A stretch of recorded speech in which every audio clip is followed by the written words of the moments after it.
Welcome in Raiders over there on Twitch. I see. Scared me.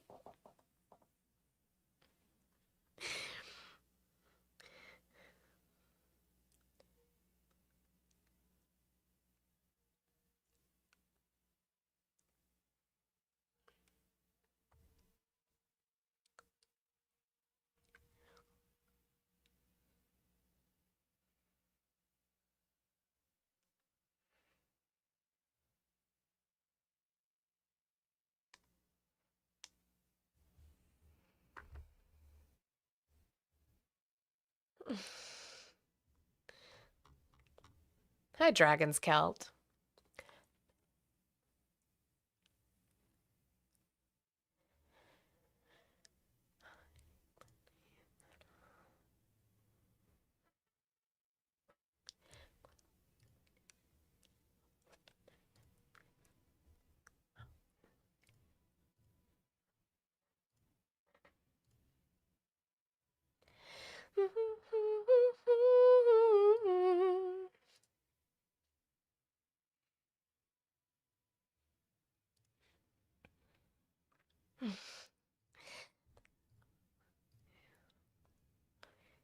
Ching as I sink down into light.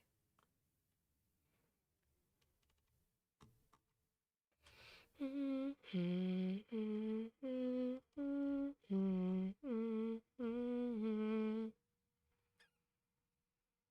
50-second, Lanati. This is.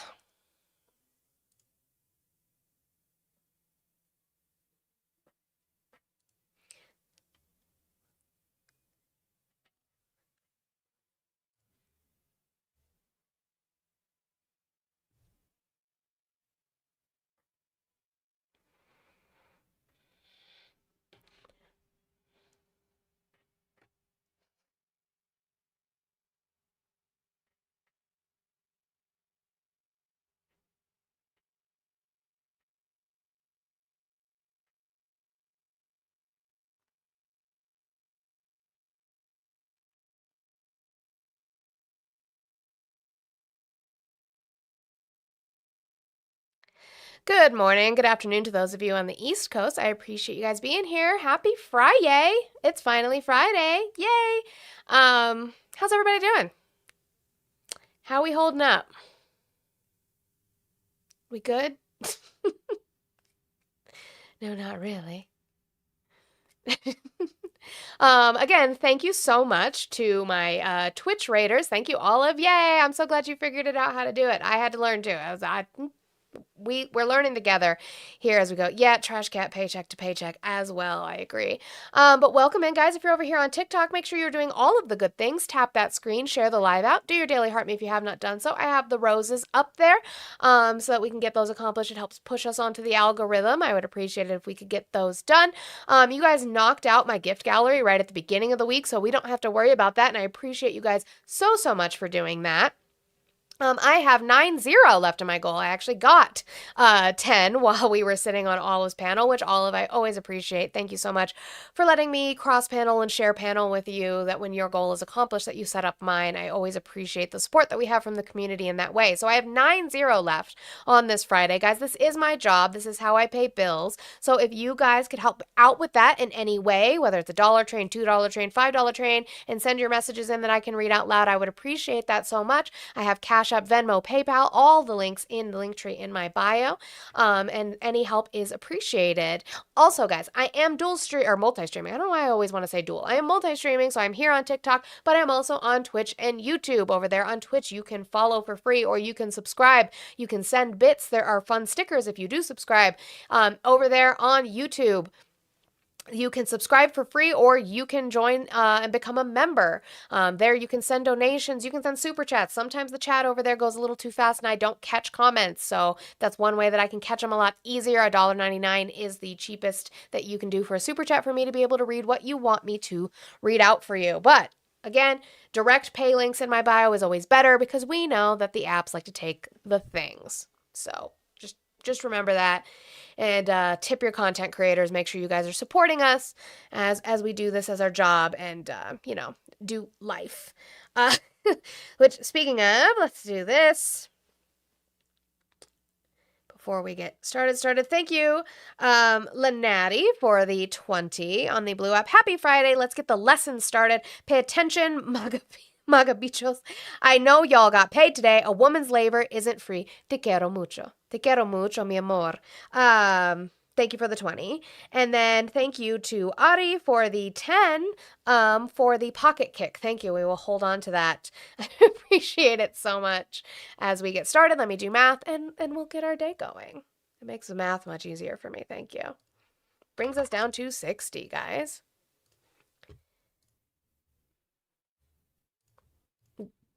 Hi, how are you today? I'm doing well. Did you vote for Trump? All right, can I get your age and what state you voted in, please? All right. I am 35 and I am in Colorado, and I voted for Kamala Harris. Why are you still supporting Trump?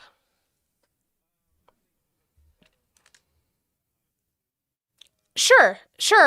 But before we go into that, because I don't want to sound like an asshole cutting you off, but I am specifically saying, why are you still supporting him? That's why you voted for him, was because he was the better option to you. He won. So why are you still supporting him?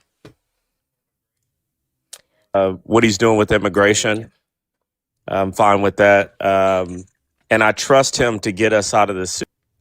Well, apparently Blue said nah. Stop looking at me, Swan. W Blue for the kick of Dun. Apparently you guys did not want to hear him. I don't know that I recognize him, but that's enough for me. Sorry, I apologize, Twitch and YouTube. I apologize. I did not unmute you after I played music this morning. My apologies. He didn't really say anything that interesting yet, so wouldn't matter. But W Blue for the Swan, I appreciate you so much. Okay. Open these up and we will get started today. Blue said, absolutely fuck not. Jedi was also ready. Okay. But again, Twitch and YouTube, I apologize that I had you guys muted. I did not mean to. Let's do what we got the reporting on that me and Audie were waiting on the reporting on today. We've been waiting. Consumer prices rose 3.3% in March as energy prices spiked due to Iran conflict. Let's go down here. Consumer prices spiked in March as the Iran war sent energy costs soaring and took the Federal Reserve further from its inflation target. Remember, our target is 2%. According to a Bureau of Labor Statistics report Friday, I will show you the actual report. Again, this is what we call a secondary source, which is CNBC reporting on the primary source, which is the BLS, the Bureau of Labor Statistics source on this. Underlying inflation, however, was relatively tame. The Consumer Price Index increased a seasonally adjusted 0.9% for the month. We went up almost an entire percentage point from 1 month to the next, putting the annual inflation rate at 3.3%, pushed by a 10.9% surge in energy costs. Both numbers were in line with the Dow Jones consensus. The annual rate was the highest since April of 2024 and up from 2.4% in February. So that's the jump in the chart. However, excluding food and energy, core prices rose much less, just about 0.2% for the month and 2.6% from a year ago, both 0.1 percentage point below forecast, indicating that underlying inflation was contained. There even were pockets of outright price declines as medical care, personal care, and used cars and trucks all fell during the month. The Iran conflict was the story for the monthly inflation reading as gasoline soared 21.2%, accounting for nearly 3/4 of the headline price increase, according to the BLS. So here's the thing. It actually would look much better for him. You guys would be having a much better day if he didn't start this. So the last thing that I want to see in the chat today is going to be, but we're at war. That's why. Yeah, we didn't need to be. I don't know how many times I have to say this. We did not need to be. So we are in this situation because Donald Trump chose to be an idiot and listen to Netanyahu, which we'll get into later. So I'm going to bring up the actual BLS chart. You can see it. Okay. This is how this works. Consumer Price Index. It is released a month later, April 10th. Scarlett, thank you so much for the gift over there on YouTube. I appreciate you. But it is for March, right? We do it for the previous month. And it's going to tell you the same thing. The index energy rose 10.9% in March, led by 21.2% increase in the index for gasoline, which accounted for nearly 3/4 of the monthly all items increase. You have where the CPI has increased almost an entire percent for the month. Now, everything else rose less. That's great. Some stuff even went down. That's great. Energy's huge. On top of the fact that gasoline starts getting more expensive anyway as we get into the summer months because we switched to summer blend. So this is not good. Donald Trump made a bad decision. So let's go to Fox Business on their reporting on the inflation. They're going to say what I said, but, you know, we'll just listen to them say it. Latest read on consumer sentiment. It comes from the University of Michigan. It's a very interesting study. What's the number? I'm going to tap dance a little bit here until we get the number. Do we have the number? It is expected to come in at 52. This is for the month of April, so this shows if higher energy prices are affecting us. The number came in at 47.6. So I just told you the expectation, 52. Huge drop. If you look at inflation expectations in this report, well, at the one-year mark, it's coming in at 4.8, up a full percent from the prior month. The 5-year at 3.4%. That was also higher. High gas prices weighing on consumers. Yeah, $4 gas. Everybody knows it. Sends a message. The report. Everybody knows it. Thank you, Ashby, for the $2 train over there on the Blue app. Choo-choo for the Tutu Twain for your Antifa dues. Yes, thank you so much. As the CPI report is coming out, don't forget that you do have to pay our overlord, George Soros. I have to pay him, so you have to pay me to be able to get that done. So I do appreciate that. We have to make sure these BLM bake sales take off. Justin, I will remember today. I swear. Just like yell at me in the chat before I end. I will create that channel. I swear. I'm going to do it. I keep forgetting to create the BLM Bake Sale channel, but I'm going to do it. But make sure you get your Antifa dues, your George Soros dues in for April if you haven't paid them. Yes, the George Sorosky dues. And they're going to give you a chart. Fox Businesses will continue. They then had Kevin Hassett on. Okay, he is one of the spokespeople for our economic policies. And I can't remember exactly what his title is. My brain is fried this week. But he's on Fox Business addressing that. And he agrees with them that prices have gone up on things, which is an interesting way to take it. But yes, you would. Whilst you were talking, we had a graphic on the screen. Put it up again, please, which showed the rise in all kinds. Have a look at it. Put it up, please. Yeah. All kinds of items which have gone up very significantly in the last year. Okay, now that's the last year. Okay. So over the last year, year over year, overall, 12.5% increase. Fuel, obviously, is going to be the biggest. Year over year, 44.2% increase. Motor fuel, 19.2% increase. Gasoline, 18.9% increase.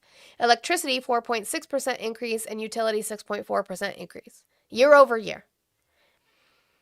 He said he campaigned on bringing prices down. Where's that? Are you guys not going to hold him accountable for that? Yes, so much winning. You going to hold him accountable for that? Or are you just going to scream that I have TDS because I'm holding him accountable? I didn't even vote for the motherfucker. I don't like the motherfucker. And yet I'm holding him accountable for lying to you. Are you guys that brainwashed? You're that far gone? You can't do it all in one day. It is about to be a year and a half. How long are you giving him? It takes time. How much time? How much time are you giving him? Do you think that starting a war in Iran is helping? How much time are you giving him? They're up, and those prices are reflected in the way people think about inflation. I don't think you've won the war against inflation at this point. That's exactly right. And So he just admitted it. I don't think you've won the war on inflation at this point. Well, you're exactly right. Naquan, I can't. It's only been a year and a half. Give him time. How much more time? the thing is that what we expect and what future markets expect is that there's going to be, a rapid reduction in energy prices once we get the straits open. There are. Here's the thing about this idea, which I'm going to get into more videos about it being temporary and that the prices are going to go down. Now, if we get the straits open, it's going to take months still. We've seen that. Economists have said that it's going to take months. Even if you get the strait open, the prices will start to I don't know, Soroski. But like the prices will start to regulate-ish. But they will not be back to where they were. Why we know this? Because we saw this during COVID. Prices went up because of factors outside of the control of corporations, outside of the control of government. Prices went up. Did they come back down? Do prices ever go back down? No, you just kind of get used to a new normal. Votes going through right now, but at about 10% of the normal pace. Once we get back to the normal pace, then we expect things to get back to normal. But you hope. They hope it'll get back to normal. I don't know what projection they're reading from because nobody is saying that. And so in that same vein, he is going to pivot. And even the Fox Business host calls him out for that pivot. Because this is what they do. They got to give you guys the words that you know to pick up. Because other than that, you're brain dead and you don't listen. You're like Patrick when he tries to order a Krabby Patty. I want, And so you only pick up certain words. Your brain is so brainwashed. So he's going to give you the words that you guys remember. I know that one. 3.3% rise in consumer prices in the last 12 months. That's a fairly sharp increase. However, I'm sure you're going to find some comfort in the core rate of inflation, which went up only 0.2% in March. Correct. So you can take that as a good sign, right? Right. Well, one of the things that would have been a warning sign would have been that what we believe is a temporary energy disruption would feed through to core, driving up prices of everything. And I think that, in fact, the 0.2% core number for the month that you mentioned is actually rounded up to 0.2, which is pretty unusual. It was 0.19 something. And the thing that when I went through the You're the government. If it was rounded up, it's because you guys rounded it up. Details that really I found gratifying for White House staff who've been working so hard on affordability is that there's so many price reductions that are directly related to things that we've been working on, policies we've been pursuing. So, for example, year over year, egg prices are down 44%. Now, he just said there are certain things that have come down that are a direct effect of the administration's policies, and he brought up eggs. Eggs have gone down. Where is the direct cause of that from the Trump administration? How did the Trump administration do anything to bring egg prices down? High price of eggs. What did Trump do for eggs? It is down. What did he do? He eliminated the bird flu with the EO. Is crazy, Soroski. Daniel Goldman, you're right. The bird flu is over. He didn't do that. He didn't end it. I mean, I guess according to Soroski, he ended the bird flu with an EO. So I guess, yeah, maybe he did. Oh, okay. You and I remember when I first came in here, one of the first jobs we had was controlling the avian flu.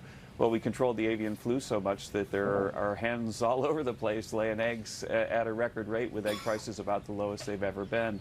Beef prices dropped a lot in this report. And don't forget that because beef prices were high, that we changed our trade policy with Argentina to allow more Argentine beef in.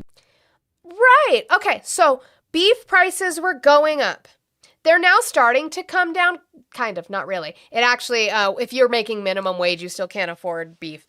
But 1 hour of work is still not enough to afford beef. But even so, their solution, hey, I'm talking to you. America first. MAGA, where are you? What does MAGA stand for? Make America great again. America first. First, meaning you have priority. Their solution to bring beef prices down was to change their agreement with Argentina to bring in Argentinian beef. I'm sorry.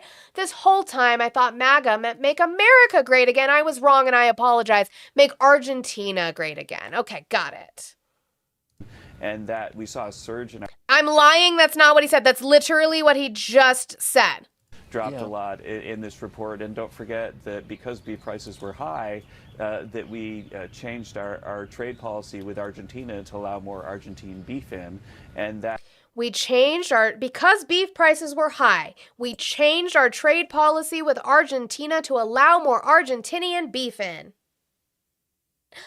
Oh. Okay. Glad we could clear that up. we saw a surge in Argentine beef in the month and a big reduction in beef prices. I'll just give one more. I promise not to filibuster. Okay. Go on. Ticket prices are down about 18%. And you remember that we had a case against Ticketmaster and Live Nation for price fixing on those sporting events. And those things are way down too. So I think our policies on affordability. Oh, guys, don't worry. Don't worry. Your ticket prices are down for the concerts you can't afford to go to. Don't worry. It's fine. Everything's fine. Are starting to really reap big benefits. No, that was a bit of a filibuster, but yes, you were. Whilst you were talking, we had a graphic on the screen. And then it goes into the clip I just played. So I played that one first. Hassett's trying to cope. And he's having a hard time. This was probably about a week ago. I just hadn't gotten to it. And it is talking about how it's been a really bad quarter for stocks. And again, we have to cope. Before we do that, though, let me get to Justin. Thank you so much for the $2 train for your Antifa dues for April. Thank you, Justin. I appreciate you too. And thank you, Trademark. Happy Friday, just paying my dues. Appreciate you. I appreciate you, Trademark. Thank you so much for being a part of this community. Let them eat me. Music, it's crazy, Blue. So thank you so much for the 10 over here on the Blue app. I appreciate you so much. I'm not gonna do math. I can do math. Yeah, okay, I did it in my head. I'm glad you can't. I can't. I did it in my head this time. As long as when you guys throw decimals at me, that's really what fucks me over. And like uneven numbers, then that's like I don't know what to do with myself. But as you, that brings us down to 46, friends. Like Blue said, I'm glad that the ticket prices on Ticketmaster are down because that will definitely feed my family. My kids can live off of concert tickets, I'm sure.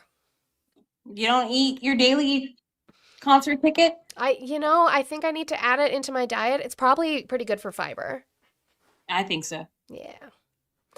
So this is Hassett trying to cope with the fact that the quarter of stocks was not great either. This is just cope because everything they're going to say is transitory, temporary.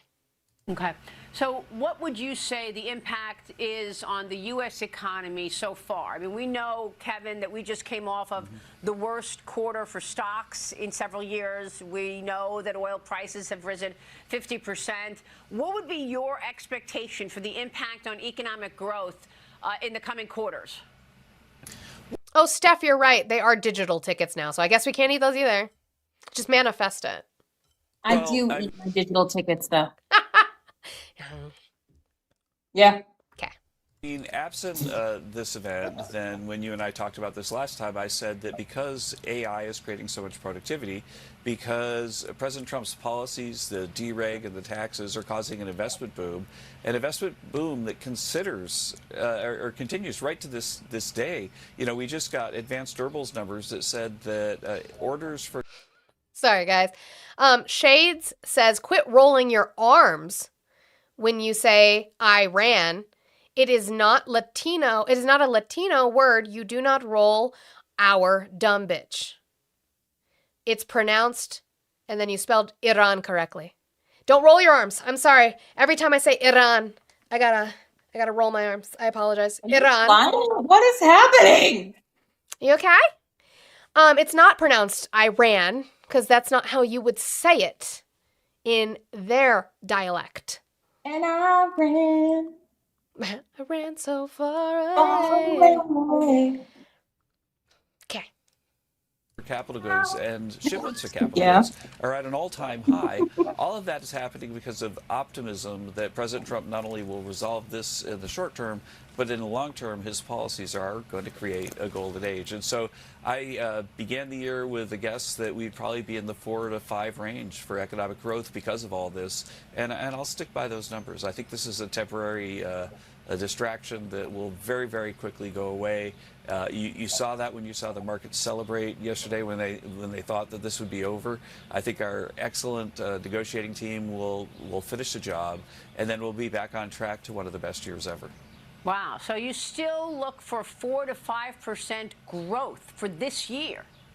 Yes, that's right. That's right. Because productivity is already giving us 2.5, and so if we get a little out of everything else, then you could get way north of 3. Except this was before we even got CPI, and it's you can't call it temporary when we're not seeing the effects. We're not seeing the good things. So I have 2 clips from it, but this one goes in the Iran section, and the other one is in the economy section, which is the last that I have. Also, Ari, you are correct. I am the same way. There are some words that I just roll my tongue on. I apologize to your partners that you don't know how to roll your R's. Baby, when we ask you what that tongue do, I guess it don't do much. That's on you. That's not on me. Sit there and it be lazy. Right. So don't blame me for that. Okay. But this was Buttigieg on CNBC with Joe Kernan. And Joe Kernan crashes the fuck out. This is a 4-minute clip, but Joe Kernan crashes the fuck out on Pete Buttigieg for talking about inflation and how the Trump administration has not done anything to help the economy. We have not seen that. It has been a constant roller coaster ass market. People cannot afford to live. The wage gap is just increasing. He's not done anything for you or for us. It's not happening. And so Joe Kernan crashes the fuck out on Buttigieg, and it's a great fucking clip. I understand that. And look, I'm saying this as somebody who knows what it's like to be sent to war by a U.S. president. And when a president sends you to war, when you and your buddies are on that gray tail plane going into a war zone, you do it with some level of confidence, some level of assurance that your chain of command, all the way up to the President of the United States, would not do this if they didn't have a choice. Now that we're there, do you hope this has a successful outcome? There were 40,000 Iranians that were slaughtered by the same regime. 47 years of killing Americans, stirring trouble all around the world. And how do you feel about that regime being left intact by this president? I don't know if that's going to be the case, and I don't know what might happen. Is that an argument? So you don't want this to work, and it was just a bad move. You want us to pull out now?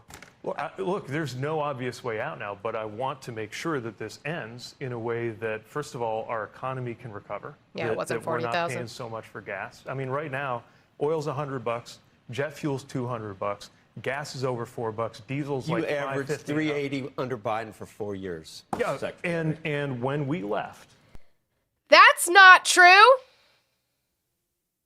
It's not 380 under Biden for 4 years. Stop it. There was, his name is Joe Kernan, Lenati. He's a host on CNBC. He's a Trump taint licker. That's not true. Now, if you want to talk about post-COVID, during COVID and post-COVID, and again, the year that you guys lived and died in June of 2022, I would absolutely agree with you. Prices were high. But we know why. The prices are high now because of a choice. Joe Biden didn't make a choice for COVID to come along. And I would say the same for Trump. Trump didn't make a choice for COVID to come along during his administration. Joe Biden did not make a choice for COVID to come along during his administration.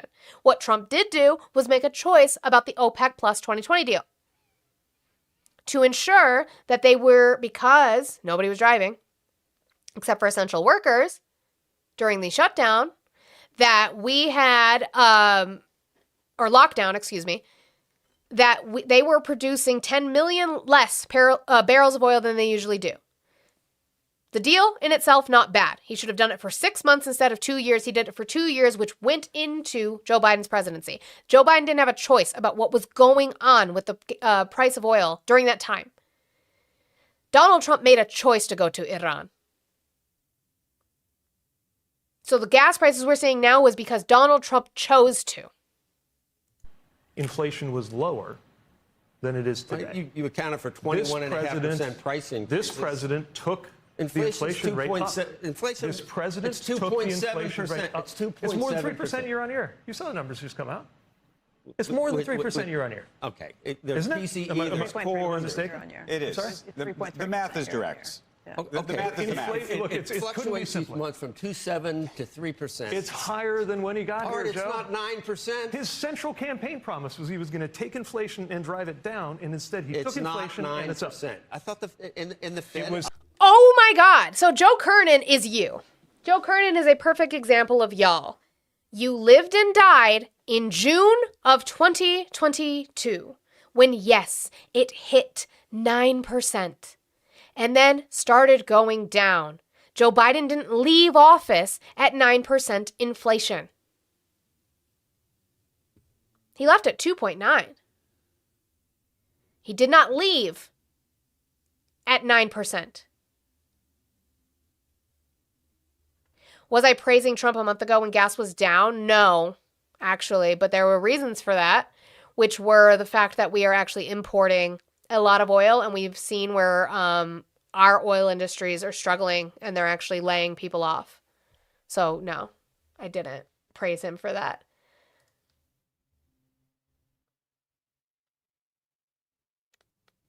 Yeah. I can't do that long, though. Did you mean minutes? Or seconds? Adi. And the winter blend. Yes, Matt. Also that. Winter blend is cheaper. Yes. Okay. 30 minutes. Okay. Well, so then what I need you to... Shoot. I'm going to have to be reminded then, because, like, I don't know. I don't know how to... I'd have to go in and undo it. Because I don't have that capability. 3 when he got here, and now it's more. It could not be simpler than that. It's around 3, and we're involved in a war. He said on day one it would... It's not around 3, it is 3.3. ...go down. He came in on day one, and now it's up. It's up to 3%. It was 21.5% price increases. It would go over down 4 years. Over 4 years, it was 21.5%. He promised it would go down. Democrats own the affordability crisis. Listen to me. Period. Why did the president fail to keep his promise? You don't think Democrats own the affordability crisis? Why did the president fail to keep his promise to lower prices, in your opinion? I'm laughing because this piece of it is basic. The president did say that he wanted to be in office to bring inflation down, and he has not brought inflation down. That's all. He drove it up. He not only failed, he drove it up. Mr. Secretary, let's talk a little bit. Have had a minimal effect. You tell a family where I live that $1,000 per household is minimal. From the 21.5% increase that the Democrats. No, we can argue all day about just how bad COVID was and how bad it got. COVID. I love Pete. I don't give a fuck what Pete. I love Pete Buttigieg. And what it took to come back from that. But you call it $1,000. Where I live, $1,000. By the way, again, we're like halfway through this clip. We will get through the whole thing. I just want everybody to know.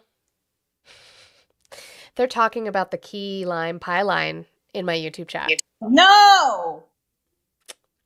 Y'all are stupid. Per household isn't minimal. Now Democrats found religion on inflation. After presiding over the worst inflation in 40 years, now you found religion. It's 2026. They're in charge. You guys are in charge. I'm aware of that. What are you going to do differently? Look, what are you going to do differently to make the prices actually go down like you promised? What'd you do? You didn't have to do that. Oh, okay. Oh, okay.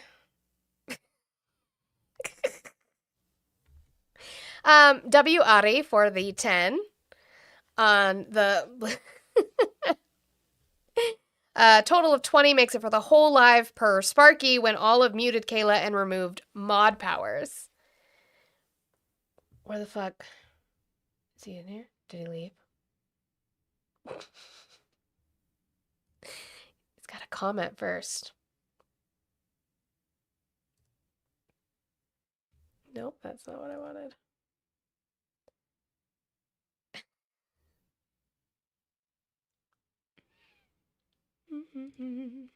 He left me, I think. Where'd he go? There's that one. I'll wait till he comments. And it should be fixable because I did the thing. But W. Ari. We fix that. We'll go back to Pete. Number one, we got to get through this war, and you've heard people. We got to get through this war. We didn't have to be fighting this war. What are we doing? That's a matter of opinion. You can't. It's a matter of fact. It's not an opinion. We did not need to be fighting this war. We didn't. It's not a matter of opinion. That is a fact. Why did we need to be there? How does this help the American people? Say that. It's a matter of opinion that I share with most Americans and a large number of Republicans and a whole bunch of MAGA people who bought into this president because they actually believed in what he said he would get us into the war. Republican approval for the war. You don't start with the approval you have within your own party, but the point is the MAGA coalition. Democrats aren't going to approve of anything. I'm talking about Americans. Americans disapprove of the president and their right to do so. He's got the same approval rating other presidents have had at this point in the term, a little bit above, 42%. This president right now is unpopular for very good reasons. One of which he's is no that more he's made unpopular life than more Obama expensive. was or Biden was at the same at the same point of his presidency. That's not true, because we have shown Harry Enton polling of this time during a presidency where that's not true. Their approval was above. It's not true. Joe Kernan is just saying shit. I have showed you the polling where that's not true. There is one poll, Orbitus. I think Rasmussen had him at 42. And Rasmussen is going to be one of the most right-leaning of the polling. But if you look at the aggregates, if you look at Ipsos, Reuters, YouGov, they definitely don't. But yeah, but Rasmussen, I think, is the only one that has him at 42%. It depends on which polls you're looking at, but by and large, no. I'm sorry, but like, I've been out on the trail. I was in Marjorie Taylor Greene's district. Marjorie Taylor Greene. This is a Trump plus 38 district, or it was. I know we the had numbers. 500 people. You'll get a chance to prove that in November this year. Okay. We had a chance to prove it last week. The Senate might go. I understand. Over. Yeah, because people are presidents make difficult decisions, obviously. Yeah, but usually they make difficult decisions to try to make other people better off. This president's made decisions to make himself better off. That's definitely happened. If you're the kind of person who can pay $1 million for the entry fee to Mar-a-Lago, then you're doing great. But everybody else is hurting right now. Mr. Secretary. Everybody is hurting. That's the point. See, Joe Kernan thinks his only job is to glaze Trump's taint, just like you think that's your only job to do, instead of sitting with the reality that Donald Trump has not made anything better for the American people. He has just culminated power, made money for himself, and started a war. Hi, Dano. That's what he's done. So let's move to Iran. We'll move to that. I don't want to do that. Yeah. So this is Mark Levin on Fox talking about why we need to be there, why it's so important. Oh, hi, Naquan. Naquan, I love you. Capitalism, my friend. So mean. Nobody bullies you like your friends. Just want y'all to know. Guys, well, before I play this video of Mark Levin, could we keep tapping that screen? Could we please get those roses accomplished? I have 72 of them left. If we could get those accomplished, that would be awesome. Make sure you're doing all the good things. Keep tapping. You guys are doing awesome on your taps. And so for that, I appreciate you. But let's keep making sure we're doing all of the good things as we support the live, support me. I appreciate it. So here is Mark Levin on Fox about why we need to keep doing this with Iran, why it's so important. And he's figured it out, and he says no to all these other people. They're wrong. What would we do today, Martha, if they had a nuclear weapon? They'd control the straits, and there's not a damn thing we could do about it. If Iran had a nuclear weapon, they would control the straits. As opposed to right now, where they control the strait.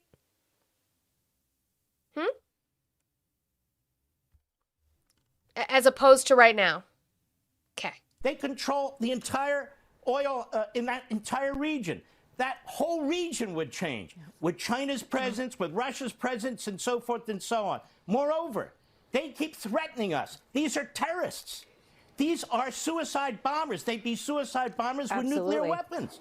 And they could use those nuclear weapons to kill tens of millions of Americans. Let me ask you. Donald Trump's the president. He has to make those decisions. And he's a broken man. He's a wild Zionist. He is unwell. But it's okay. Let's get back to Buttigieg. I missed him. We haven't listened to Buttigieg in a while. It's been a while. Let's get back to Buttigieg. And then he started with. Let's start with just the prospect of the war to begin with. Yeah. Look, the argument that he started this because he wanted to, there are plenty of people who think there is a very real threat of nuclear. It was presented through intelligence. Israel had an opportunity to really take and strike at this point. And as for diplomacy, that was sunsetting anyway. Anything. Well, it wasn't sunsetting. It was detonated by the first Trump administration. It was knocked out, but it was going to sunset if it hadn't already. And they were lying about everything. And the deal, was it this year? I think it wasn't. It didn't expire until this year, I thought. Which deal? The JCPOA? Yeah. Yeah, it wasn't supposed to expire till the summer of this year, I believe. Right. So what do you mean? It was like Buttigieg just said, Donald Trump ripped it the fuck up. We had a deal where we could monitor them. We had access. They could not enrich above 3.6767. And yet, Donald Trump ripped that up, and the excuse is going to... I'm suing. And the excuse is going to be that it was going to sundown. It was for 15 years. So if it was done in 2015, that would be 2030. What are we talking about? Right. The idea of they had much longer range missiles than they ever admitted compliance to. problems. We've seen all for of that sure. play out. But the point is, they had been stopped from getting anywhere near a nuclear weapon. And last year, the president assured us that he ended their nuclear ambitions. If he wants to come clean with the American people that he failed to do that, then he has to say that before he launches a war. Democrats at that time said, no, you haven't. And then you haven't. Clearly he hadn't. Yeah. Clearly that he hadn't. So then we needed to go back and take care of it, unless you really think it's okay for Iran to have a nuclear weapon. But again, they don't have a nuclear weapon. They weren't about to get a nuclear weapon. Why do you keep saying they weren't about to get one? Steve Witkoff said they had enough fissible material for 11 bombs. So you acknowledge? And Steve Witkoff works for where in our intelligence agency to have that knowledge? See, Steve Witkoff, Jared Kushner, and Bibi Netanyahu are the only ones saying that they had that material. Our DNI, our Director of National Intelligence, Tulsi Gabbard, didn't say that. Our intel didn't say that. She testified as such a month ago. Steve Witkoff said it. He doesn't work in intelligence. The president lied when he said that I don't their know what program he was did. obliterated? No one knew what happened at Fordo. Either he didn't know or he was lying. Okay. Which is it? Is that really the point? Whether or not the point isn't my neighbors in Michigan are paying more for gas. Whether or not he was knew it was obliterated or not is not the point. If it wasn't obliterated, then you have to do something. You can't go back and say, well, you lied about this. Joe. So that we... Yes, I fucking can. Literally, yes, I fucking can. If you said that we obliterated it in June of last year, and now you're coming out and saying, well, we just don't want them to have a nuclear weapon and they have material, so we're going to go after them. Yes, I absolutely can go back and say you fucking lied. You lied to the American people when you said you obliterated their nuclear program. Yes. Now I believe Tulsi. Cece, I believed Tulsi the first time when we obliterated their nuclear site in June of last year, and Tulsi said, no, we didn't. I believed Tulsi then. Do you guys remember that? When we were arguing last year with you all on these lives? about the fact that no, they absolutely did not obliterate it, because our own intelligence didn't say they obliterated it. I believed Tulsi then, I believed her now. Yes, I absolutely am allowed to go back and say Donald Trump fucking lied to me, to you, to everyone by saying we obliterated it. We can't actually do what we need to do. Joe, America is weaker because the president launched this war. That's your opinion. That's not. No, but it's clear, and I'll tell you why. Because we had when the Trump, Secretary of NATO say the world is a safer place. He just said that yesterday. His job is to butter. CC, when have I disagreed with her? I only agree with her when it suits me. When have I disagreed with her? Up the president. But why do you think the president chickened out on his demand? Why do you think the president backed off of his demand? The president said... Backed off of which demand? Unconditional surrender. Right now, instead of unconditional surrender, which was the president's demand just 1 month ago. This is not over yet, number one. Is this unconditional surrender? I don't know what it's going to end up being. I'll tell you what we've got. If the Strait reopens again and they have no Navy, so the best case missiles, scenario is the Strait being open. The Strait was open before he started this. Yeah, and but they were close to having a nuclear weapon. 11. No, they were not. We have no intelligence that suggests that. None. Nuclear weapons. We had other ways of dealing with what? Obama's way? That worked. That did not work. Did they get a nuclear weapon under Obama? They were close enough within months. No. And the president, again. It's not true. None of our intel said that. Assured us. The whole point of bombing them last year was to, quote unquote, obliterate the nuclear program. And then I don't think he understands that. I think he just knows that Trump will call him and say, you didn't glaze me enough when you were talking to Buttigieg. I think that's what it is. So let's go to that talk about that nuclear deal. This is CNN pundit McGowan, and she eats them the fuck up on this. She truly, truly does. Because I think you guys have a severe misunderstanding about what the JCPOA or the Iran nuclear deal was. I talked about this yesterday and the day before that I think Donald Trump, because colloquially it is called the Iranian nuclear deal, that he thinks it means we were giving them a nuke. Like, he's literally said that out of his own mouth. So I really think he has a vast misunderstanding of what it actually the fuck is. So let's explain it to you, since you don't seem to know. Over the course of several administrations that did nothing about it. And Secretary Kerry is saying, well, that was the correct course. It got us to here. It succeeded. The successive events got us to the point. We'll talk to John Kerry in just a moment. The part that you're missing is that there was the Obama deal in the middle there. There was right? a deal that happened. So Obama signed a deal which Trump ripped up that limited their uranium enrichment, that said no nuclear weapons, that allowed international inspectors to ensure their compliance. When that expired. It would have expired. Can you actually just let me speak for like 1 frickin' second, bro? Sure. Thank you so much. There was a deal. And Trump came in and said, I can get a better deal. And he ripped it up. And he didn't get a better deal. And then he went into that country at the request of another country's leader, and he spent $50 billion and killed thousands of civilians and at least 13 American soldiers, and hundreds of American soldiers are injured. We've heard our bases, we've heard our radar. People hate America now. We had a president say that we're going to destroy an entire civilization. That's like if I came home and I held a gun to my wife's head I said, Also, I don't know how, I love McGowan. I don't know how she does this, though, because if that motherfucker was in my face, he's getting fucking throat punched. Why is he so close? Back the fuck up.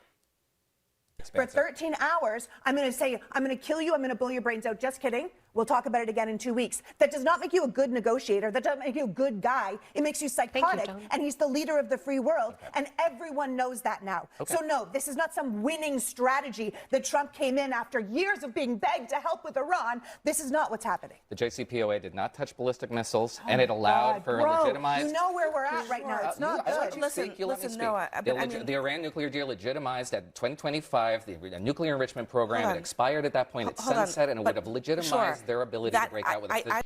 No, because even though it's sunset, I actually looked it up. It says 2025. Even though it's the termination day for the JCPOA was 2025, their enrichment was capped at 3.67.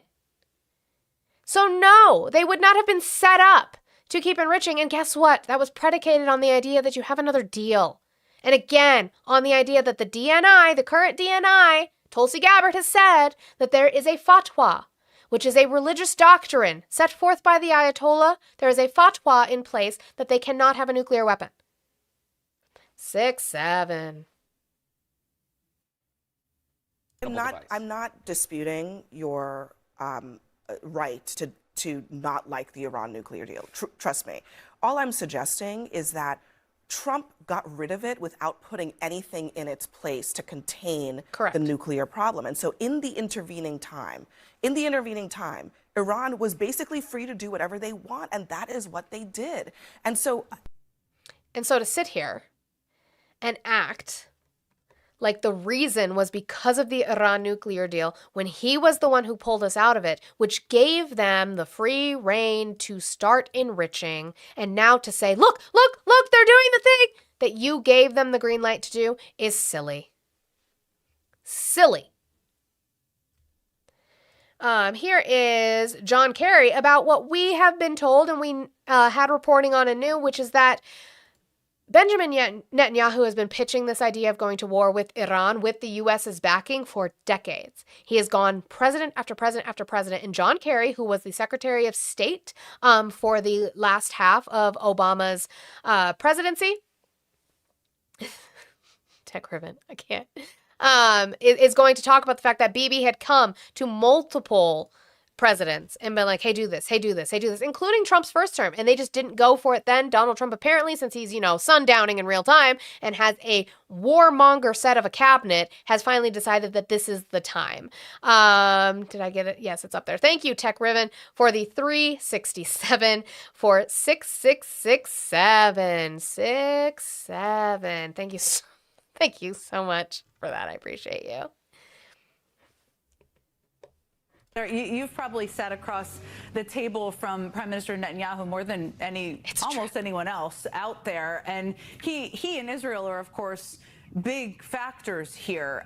There's been recent reporting, you probably saw in the New York Times, that Netanyahu was taken into the situation where he basically pitched Trump on attacking Iran. Were you ever a part of any conversations like that? I know he's made that pitches to past administrations. Were you ever a part of that? And were you surprised that he was able to convince Trump to do this? Well, I was part of any number of conversations with Prime Minister Netanyahu, conversations that took place in other countries. Pitching the U.S. to strike Iran. Yes, he wanted us to strike. He came to President Obama. He made a presentation to ask to strike. President Obama refused. President Biden refused. President Bush refused.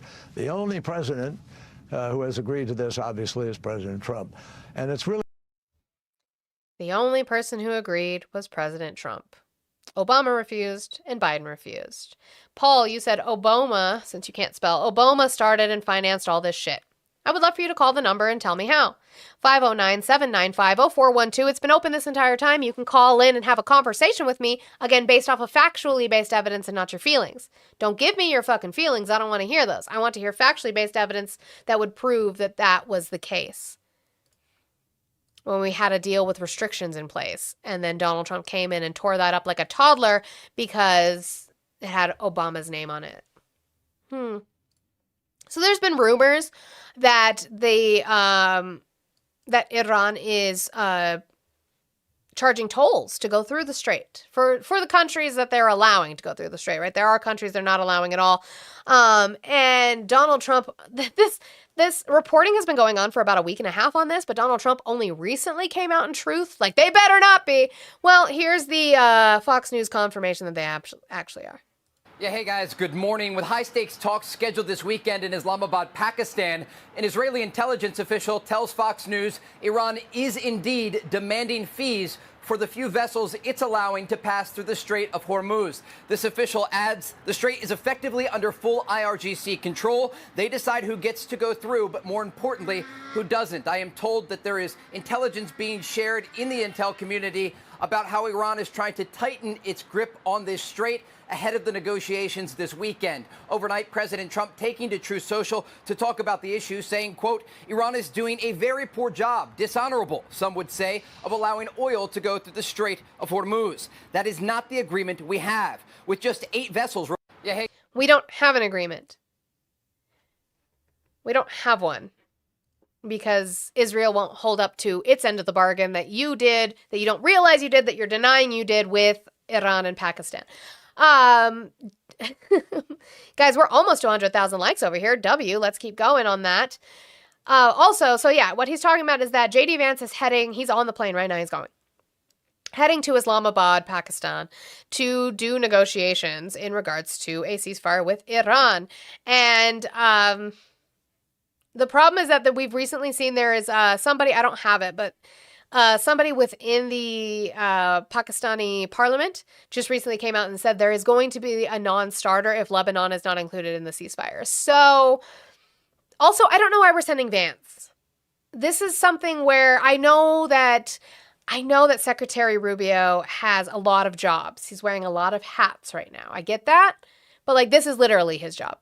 He should be the one that's going over there, and instead they're sending J.D. Vance with Steve Witkoff and Jared Kushner, which I think is a bad idea. Like, they should be sending Rubio. Yeah, dog bunnies. That is absolutely my actual phone number. Yep.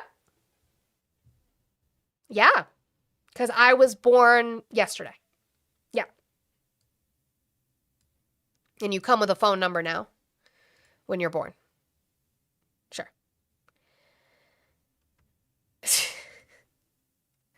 So here is Lindsey Graham on with Kristen Welker. And this should be like, and he's a fear-mongering piece of shit, but this should be what worries you. Is he's going to talk about what our objective is, which again, if he's claiming the objective is to keep Iran from having a nuclear weapon in perpetuity, that means we're going to be there in perpetuity. I'm sorry, that's too big of a word for you. If he's going to say that we need to keep Iran from having a nuclear weapon ever, that means we're going to be there forever. We have not accomplished that objective as far as we know, because how do you ever accomplish that objective if you never want them to have one? We're just constantly going to be there monitoring them forever. That's where our service members are going to be in this conflict forever. But we are destabilizing the region again.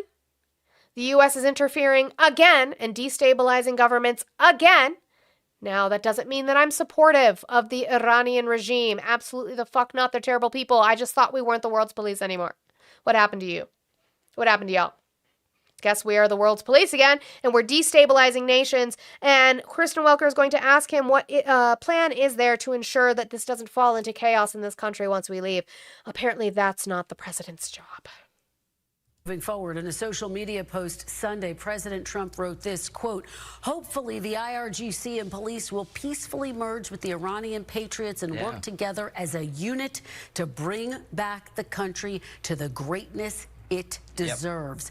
Is hope the plan for the future of Iran? No, the future of Iran is going to be determined by the Iranian people. The new Iran, whatever it is. Whoa, how much did he drink this morning? A lot.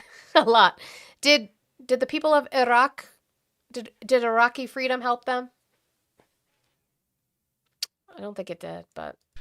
Whether it's a cleric or a representative democracy, our goal is to make sure it cannot become, again, the largest state sponsor of terrorism. That's a win for us. But is there a plan to make sure that happens, Senator? Is there a plan? Does the president have a plan to guarantee that that happens? No, it's not his job or my job to do this. So we can come in, step on the anthill, light the anthill on fire, but it's not our job to fix the anthill that was working fine. The anthill might have been an authoritarian. The anthill might have been killing its own ants. But we, the grasshoppers, needed to come in? Did we? I don't know that we needed to do that. But if we did do that, we don't have any culpability, any accountability to fix it?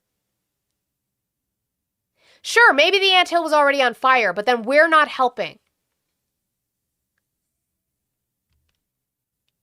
How many times do I have to tell you? Our job is to make sure Iran is no longer the largest state sponsor of terrorism, to help the people reconstruct a new government, no boots on the ground. We don't own, you know, this idea you break it, you own it. I don't buy that one bit. It's in America's interest to make sure the Ayatollah is dead. He's dead. Well, why doesn't Lindsey Graham go into a store and start breaking shit and see if he owns it? I would love to see him do that. It's wild. The hubris of y'all in the United States to think that you can just break whatever the fuck you want and that it doesn't matter. Here is Marjorie Taylor Greene on the Conversation podcast, I'm guessing is what it is, with Dasha Burns, talking about how this is not what he campaigned on. This is not what he campaigned on. And for some reason, you guys will pretzel yourselves to glaze his taint to say that it was, or say that it is more important than his lie to you. Or that every politician lies. They don't lie about war. This woman campaigned for him for 10 years. Glazed his taint for 10 years. And all of a sudden, she means nothing to you anymore. What is America First is focusing on the things that are affecting Americans in their daily lives. And Iran was not affecting anything in Americans' daily lives. There are not bombs falling on our heads. We aren't living under missiles or drones strikes in our towns and in our cities. That's not the reality here in America. What's affecting American lives is the cost of living, high cost of health insurance, auto insurance. Jen, she only cares about re-election, except for that she stepped down and she's not running anymore, as far as we know. I read a report this morning that that $100 in 2021. Phoenix, no, he didn't. You are lying to yourself if you say that. Trump did run on bombing Iran. No, he didn't. Is now only, because of the low, the value of the dollar going down, is now only $80. That's what is affecting Americans' lives. The price of ground beef per pound is higher than minimum wage. That's what is affecting American lives. And that focusing and solving those issues, in my opinion, is America First. And that's what I thought that we had campaigned on in 2024. That's what, even though I knew that Trump was lying, that's what I thought he campaigned on in 2024. I didn't think he was going to be able to get it done, and I was proven right. But I thought he campaigned on that too, Marjorie. I guess he lied. This one's going to make him mad. I'm not even going to introduce it. This one's just going to make him mad. Guys, while we're sitting here, before we do that, please keep tapping that screen. We're almost at 100,000 likes. Maybe this will make you tap a little quicker. I do have the little tiny bunny dinies. If we could get those accomplished, I would appreciate it so much. And I have 36 left in my goal. Again, pay links are in the link tree in my bio, Cash App, PayPal, Venmo. And I would appreciate it so much if we could get that accomplished today on this Friday. So keep tapping. They're going to be mad. The man said he got rid of their nuclear arsenal. Obliterated it, he said. You know how he likes to use those kind of words? Obliterated it. Which is not an ambiguous term. That means you took it out. Well, evidently he didn't do that. He is causing U.S. service members, 13 to have lost their lives, hundreds, it is estimated, of others to be injured, some very seriously, putting U.S. service members at risk. Abandoning alliances. He's been pointing fingers at NATO. The man said he got rid of the... And she was right. And we were right. And y'all were wrong. Deal with it. Oh, they are dealing with it. With COPE. So we're going to move on to COPE. I'm going to sit here for 1 second, though. because I know you guys are going to do it as soon as I pull the video up. So we're going to do that in just a minute. There it is. W Tappers over here on TikTok. Thank you guys so very much for hitting 100,000 likes. You guys are fantastic. You guys hit 100,000 likes in an hour. That is awesome. I usually only ask for you to hit 50,000. So the fact you hit 100,000 is fucking amazing. Your partners will thank you, and I appreciate it. Thank you guys so much. Make sure we keep tapping and doing all of the good things over here on this stream. If you are over there on YouTube and you are a friendly, I guess if you're a hater too, you can as well. But if you would make sure that you hit the little thumbs up button and like the stream, I would appreciate it. Yeah, it probably should be a new standard, Chris. I know Hector does that. Hector does 100,000 an hour. So make sure we're doing all of the good things, and we will keep going. So I brought up videos yesterday. I brought up videos the day before that. There is cope happening. They're having a difficult time, and they're losing people. So, I'm trying to find. Oh, that's cute. He's a cactus.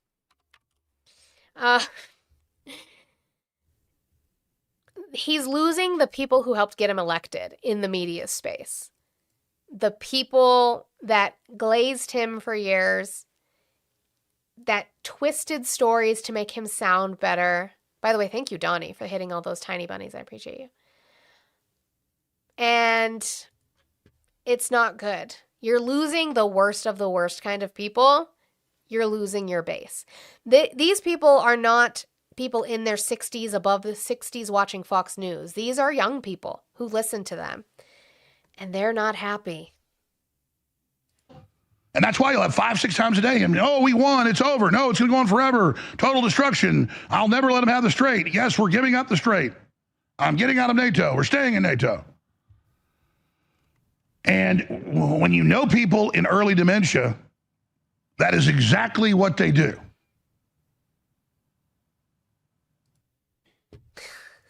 And so I think we're dealing with the madness of King George III here. If only somebody would have warned you, Alex. I did hear what Nick Fuentes said. We're not. So here's the thing, Eli. We're not taking custody of him. We're not taking custody of them. We're just pointing out that it is so bad because the only reason they're doing this is because they're losing their audience, right? If for some even more insane reason than what it is now, the base of people, of Americans, a majority of Americans were supporting what was going on. If you had that support, I think that Alex Jones, Megyn Kelly, I have a surprise one for you, which I'm sure if you are on the left and you know about the patriarchy, is going to be really fun for you to watch. If their base was still supportive of what was going on and their audience was still supportive, they would still be, exactly, Kayla, they would still be glazing Trump's taint. But because the American people are seeing that this isn't working, the American people are being hurt by Donald Trump's policies and it's not going well. Therefore, their audience knows it's not going well. And so they don't want to hear you glaze him anymore. They are now coming out and speaking out. So I'm not taking custody of them because they're just speaking out because it's the way the wind blows. Like Kayla said, they're bandwagoning. They realized, oh shit, this is bad. I'm going to lose my money. So I need to be where the money is, apparently. And now I need to talk shit on Trump. So that's where Alex Jones is now, and that is where Megyn Kelly is. And the projection and hypocrisy. Like, she's not wrong. Donald Trump does do this. Donald Trump does spin bad things to make them seem good. But the fact that she's projecting it as if she didn't do that for him for years is insane cuckoo bananas. President Trump, for his part, sounding thrilled and ready to do business with Iran. Here he is shortly after midnight on Truth Social. Quote, a big day for world peace. Iran wants it to happen. They've had enough. Likewise, so is everyone else. The United States of America will be helping with the traffic buildup in the Strait of Hormuz. There will be lots of positive action. Big money will be made. Iran can start the reconstruction process. We'll be loading up with supplies of all kinds and just hanging around in order to make sure that everything goes well. I feel confident that it will. Just like we are experiencing in the U.S., this could be the golden age of the Middle East, unquote. Okay, I'm sorry, but like I know that this is what President Trump does. He tries to put the most positive spin on very unfortunate situations, and that is what he's clearly doing here. It's as if we didn't bomb them to smithereens. It's as if we didn't start a war and bomb Iran for the past 38 days. And that cannot be undone with a sunny tweet or Truth Social, because already things are going south on this ceasefire. I'm sorry. Was Megyn Kelly's entire job not to do exactly that and take things that were going bad for Trump and twist them so they seemed better? Or is it just me? What is with him in the golden age? I don't know. I don't know. There's like I was listening to Pod Save this morning, and there've been a lot of like theories about not only his stuff with his possibly mental illness, right? Possibly having Alzheimer's, possibly having dementia. But there's like something surrounding this idea that he is stuck in like 1979 into the 80s. And I wonder if it's partially that like how they lied through the Reagan administration about it being a golden age for America. I wonder if he's just stuck there. He loves golden showers. Yeah, that's probably why, Becky. That's actually probably more why. But yeah, there is this conversation surrounding the possible dementia he has, that he is stuck in like 1979 to the 80s. But here is Megyn Kelly again, and she's going to tell the truth about what Fox News is, which is interesting because she worked there. Yeah, she left or was fired. I can't remember which one. But you used that platform for years. You still did the same things Fox News did for years on your own platform to help Trump win. Fox News is insufferable right now. Insufferable. I was there for 14 years. I've already told my audience, if I were a Fox News anchor right now, I'd know exactly what to do. Cheerlead. That's it. It's all about rah, rah, rah. Go military. That's what's patriotic. Praise the president. Support the troops. Support the war. Also, I hate this angle. I don't know why we're so close to her face. Day in, day out. This morning, who do they put on? Mike Pompeo to kick off the day's coverage. Lindsey Graham all over Fox News over the weekend. That it's utterly unhelpful to go like today. Obviously, I've come out and said how I honestly feel because I owe that to my audience. But today we're going to have both sides on to help people actually make up their own minds.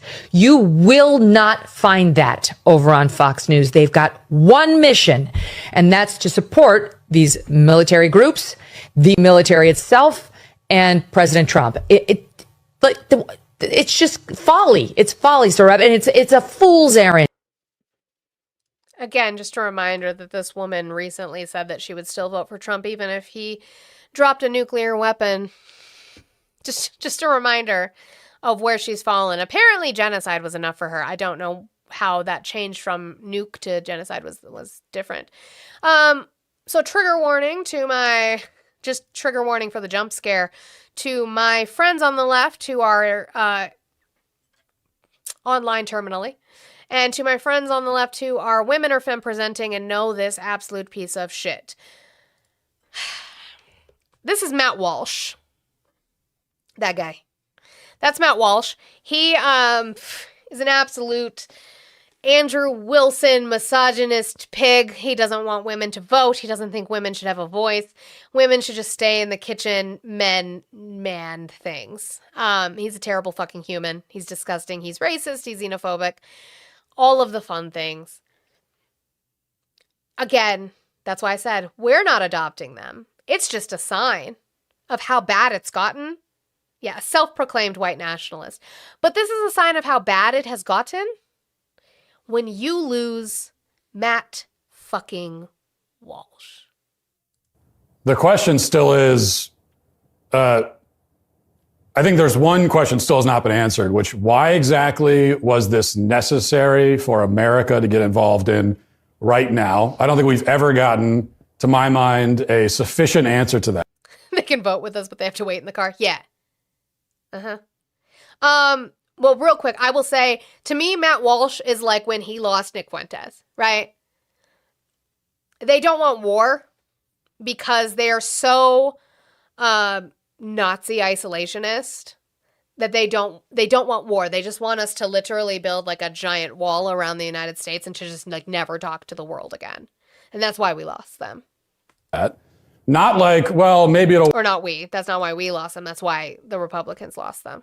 work out, but why was it necessary? Why did we have to do this right now? I don't think it's been a good answer to that, and especially when the nuclear program is used as the answer. Well, we were told that it was obliterated back in like June, so it's difficult to understand how both those things could be true. That the nuclear program was obliterated, but also the nuclear program is why we had to launch this war. I don't think we've gotten a good answer to that, and I also think that.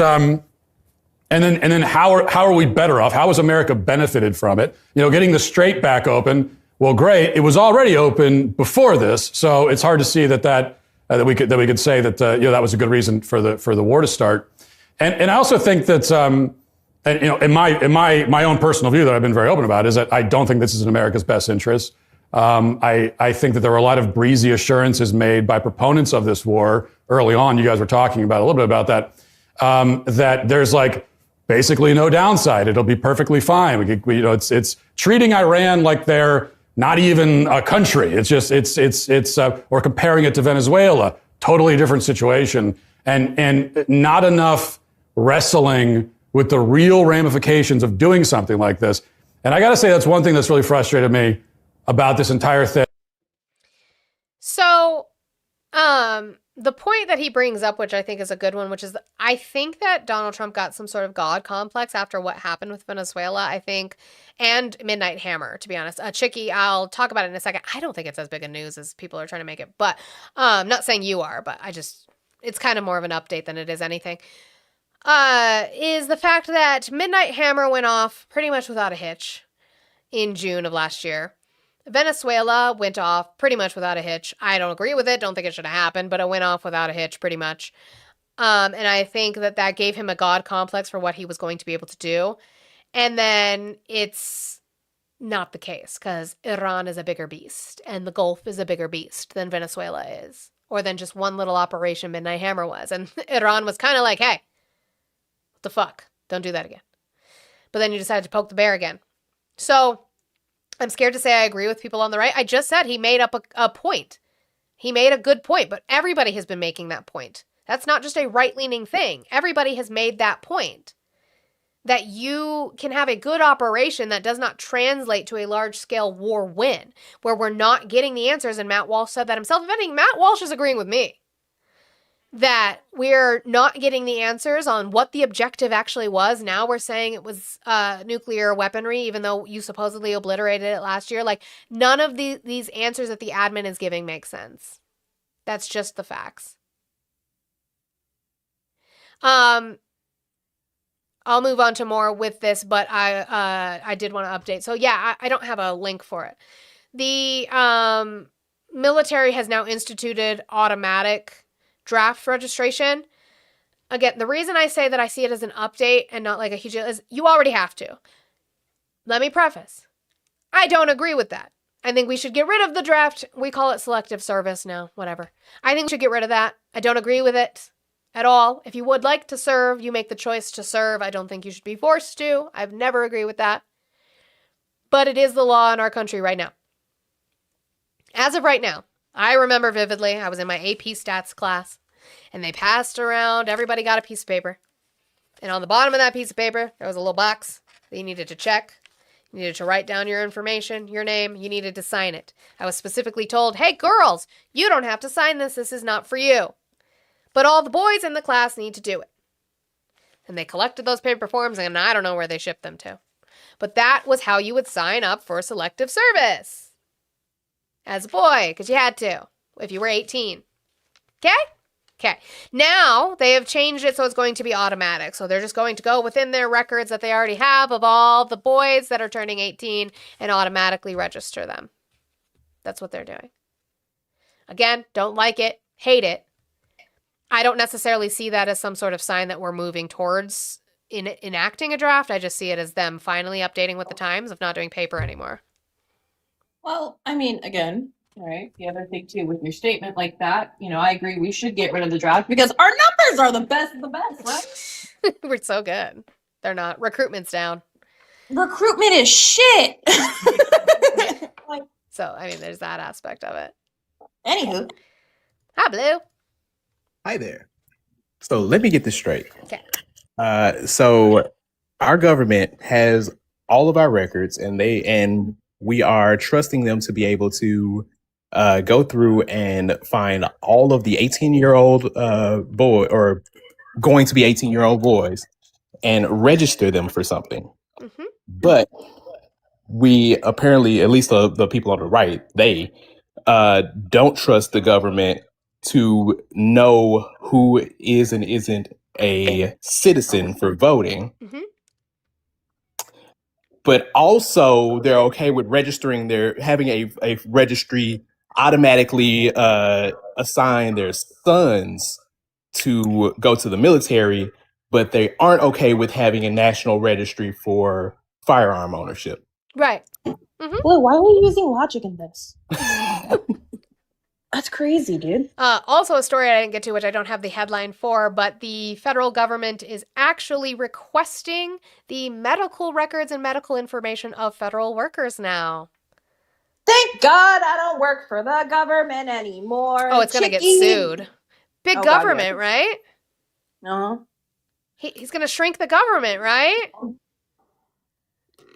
And I'm sure because I mentioned the Second Amendment for a second, the YouTube chat is probably going crazy. Am I God-given? Why? What you mean, They're always on a little bit of a government? delay, so I'm waiting. Tyrannical government. I can't. You can. I was so mad. You want But we all know how I feel about crunchy leftists. It's okay. We're all on the same page. Unfortunately, they what's the Venn diagram of crunchy leftist and right winger there are moments that they they combine. P4 personality. I've seen you in there chatting this entire time with a lot of feelings. You have a lot of fifis. Again, the number has been on the screen the entire time. I'm going to continue my show, but 509-795-0412. You can call in, and yes, I will ask you to pull up.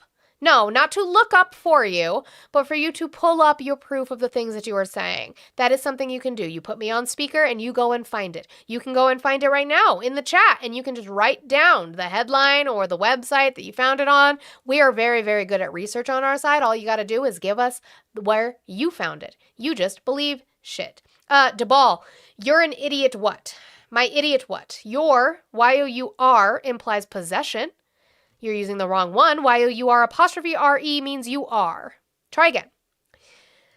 So Trump's mad because the podcasters are speaking against them. And we're going to read this. I know it's been read a million times last night. I'm sorry. I don't go live at night. So we're going to read it here. And yes, I'm going to try and do all the times he uses quotes inaccurately. And there will be pauses to talk about what the fuck this rant was. Guys, when I don't care about something, I make sure that I write an entire thesis on it.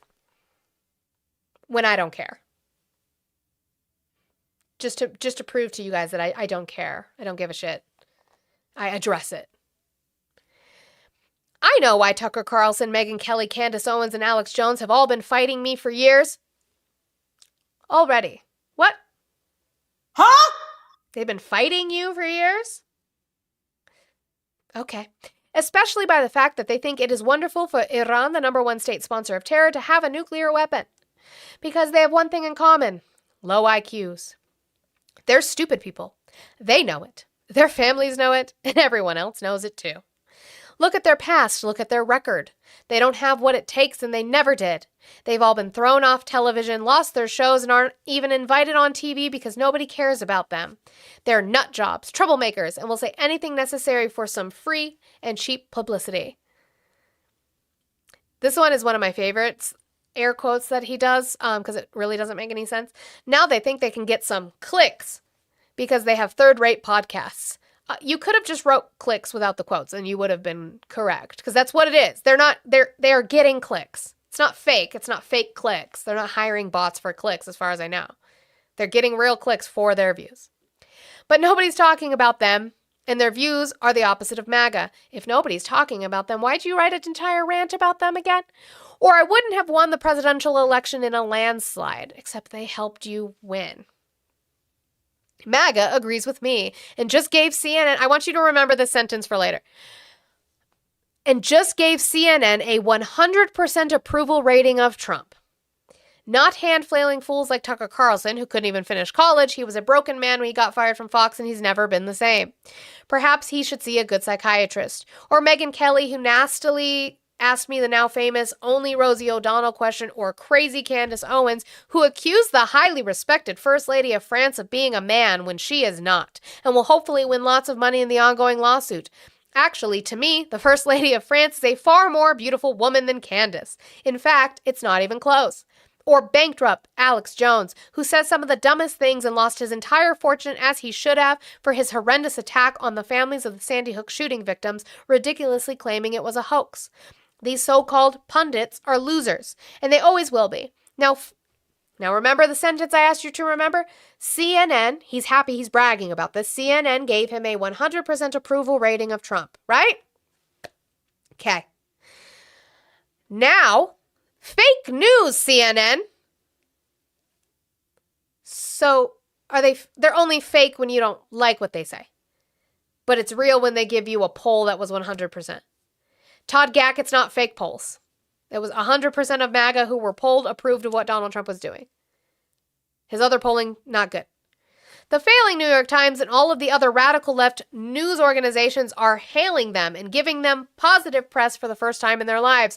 They're not MAGA. They're losers just trying to latch on to MAGA. As president, I could get them on my side anytime I want to, but when they call, I don't return their calls because I'm too busy on world and country affairs. And after a few times, world and country affairs. And after a few times, they go nasty, just like Marjorie Trader Brown. But I no longer care about that stuff. I only care about doing right for our country. MAGA is winning, and strength is not allowing Iran to have nuclear weapons. MAGA is about making America great again, and these people have no idea how to do that. But I do, because the United States is now the hottest country anywhere in the world. President Donald J. Trump. It sounds like he really doesn't care. I'm glad he convinced me that he doesn't care at all about what they're saying.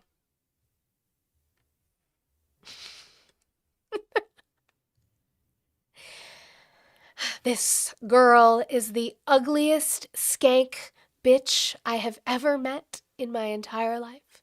Do not trust her. She is a fugly slut. That's what Donald Trump just did. Which is interesting, because that's not how he felt. That's going to get clipped. It's not how he used to feel. Nobody trusts polls. Todd, that's not true. Also, I think it was Hector who pointed out last night that Candace Owens was the only one that he pointed to her looks. Yes. He didn't say the same thing about Megyn Kelly. Although I think wasn't Megyn the one that he talked about, like, blood? He was talking about her period and talking about blood coming out of her a few years ago when she was, because she brought up something he said. Most likely. But yeah, specifically, he's a misogynist, both in both ways. But I feel like the appearance thing was was racist. Oh yeah, no, for sure was racism. Like, one of his favorite things to be is transphobic, because he knows that it plays well with his community. Now, what Candace is doing with Macron's wife is being transphobic. That's her goal in that, is to be gross and to appeal to the base of people that she appeals to about being transphobic. And yet he's so racist that he wouldn't even play into her transphobia, but actually attack her. Mm-hmm. So this is all the times where Donald Trump actually glazed them because they loved him. So it's interesting that it's changed now. I just mentioned a name, but a woman who I saw the other night on television just ripped some poor idiot apart. Megyn Kelly is here, and she's doing... Come up, brother. Come up here, Megyn. By the way, I'm having a great time up here. Are you having a good time? This guy... Is he the greatest interviewer? Candace Owens, I watched her and I saw her coming. I said, I'm pretty good at star power. I say, that's a star. I just want to finish by saying your reputation's amazing. I will not let you down. You will be very, very impressed. Rib tip, you said it's not a poll with your angry face that you sent to me. It's the blue graph next to me is the crude oil per barrel prices. Let me say this. My audience, I'd say 90% supports you. Okay. Oh, that's before he lost his hair. And you definitely have shown your knowledge of geopolitical systems. I just mentioned it. So he loves them. Yeah, we're going to get to that, Whitney. His knowledge. When did he ever show knowledge of geopolitical systems? Never. He's still not. Right. So this, what did I want to get to here? Yeah. So this is CNN's reporting. They are reporting on reporting, which is annoying, but they are reporting on New York Times analyzing of how Truth Social has been. Now, Truth Social is a failing platform. We know that it is bleeding money, has been bleeding money since its inception. But this is specifically New York Times went and analyzed responses on Truth after he posted his lovely genocidal comment about a whole civilization will die tonight. That is what this reporting is on specifically. The New York Times analyzed more than 40,000 comments on President Trump's Truth Social posts. They found this, quote, more than half of those responding to Mr. Trump's warning on Tuesday morning that Iran's whole civilization will die were deeply critical of his comments. Only a quarter of the comments were supportive. In his party, the New York Times analyzed. Now, that was specifically that, but we can look at that and how it translated because we had screenshots of it. So, a lot of these are in response to his rant that I just read about all the people that MAGA watches. What? You're way out of line. Most of these people, especially Alex Jones, have been your day ones. You need to step back and take a good hard look at who is whispering in your ear. Get back to America first. I don't know why they air quote everything. I've personally put up with years of abuse from the whack jobs out here in Cali for showing my support of you. But after this, I'm hanging up my red MAGA hat you signed. Get right, Trump. Yeah, shape up. Trump just going against everyone that fought for him to win, just because of the Epstein files and being at war with Iran for Israel. They didn't leave MAGA. MAGA left them. MAGA left me too. So sad to see. You had so much potential, Trump. Voted for you all 3 times and I feel so betrayed. Clearly you're insane. Time to resign, Donald, or face the 25th. You are mentally and emotionally unfit to be POTUS.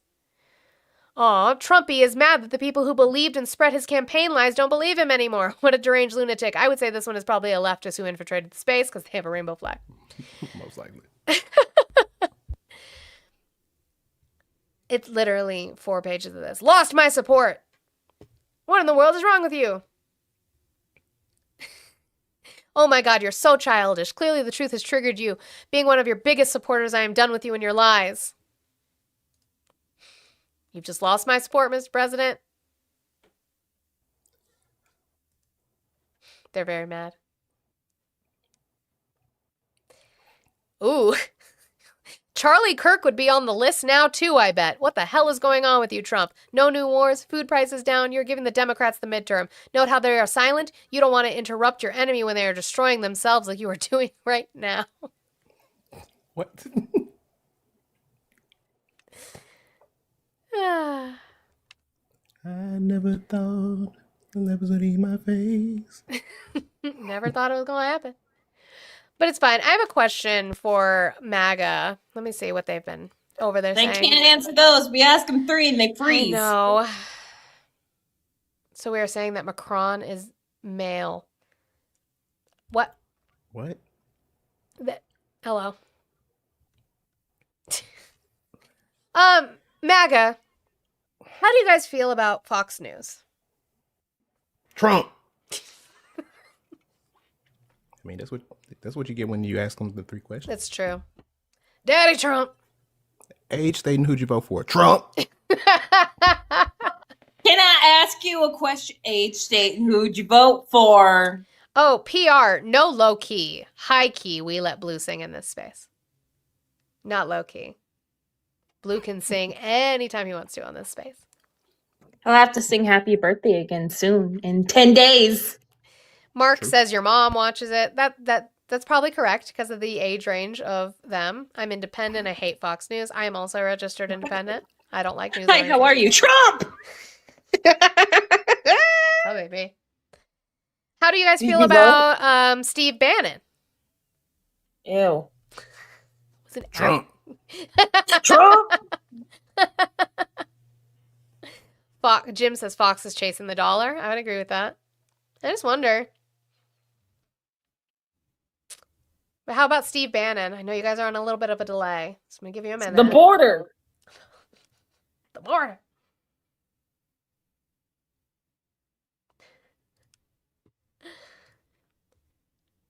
Didn't Steve steal a bunch of money? Yeah.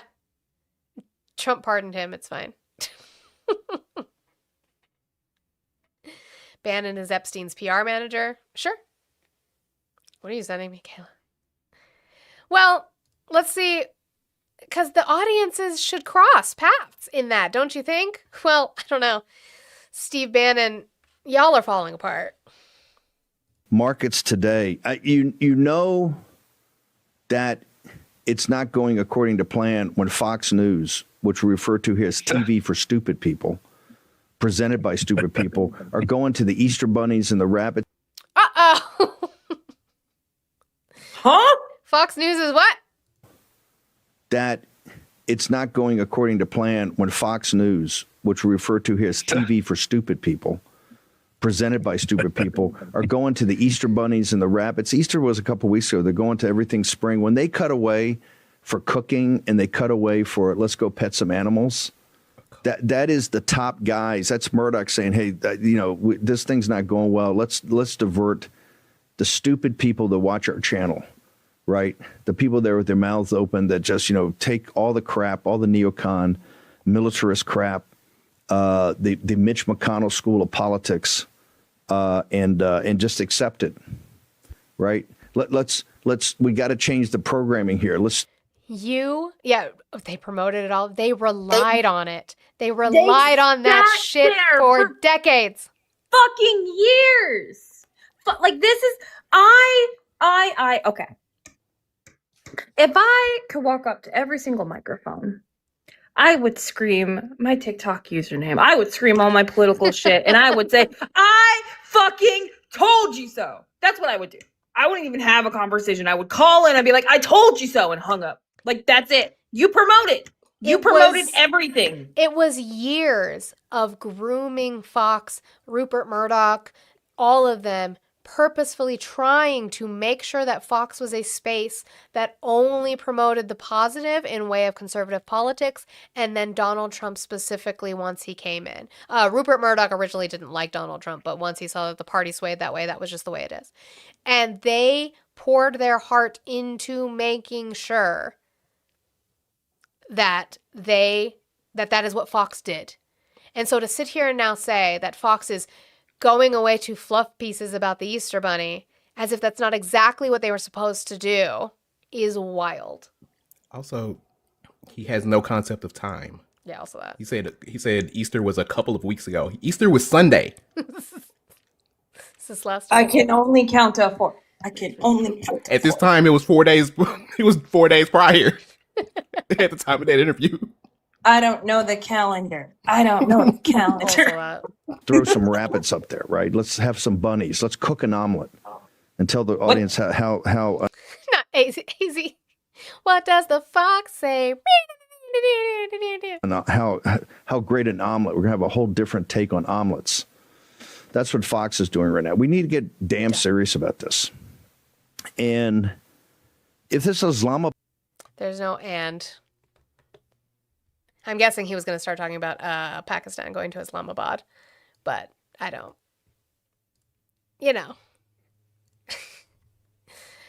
But the Republicans are doing their job, right? They're doing their job. This was literally yesterday. The Democrats are trying to call to bring up a war powers resolution again on Iran to kind of quell, as do their job, because the Republicans refuse to do their job, to quell what Donald Trump is doing. And this is what happened when they tried to bring it on the floor. They just went to recess. Pursuant to Clause 13 of Rule 1 The House stays adjourned until 2:30 p.m. on Monday, April 13th, 2026.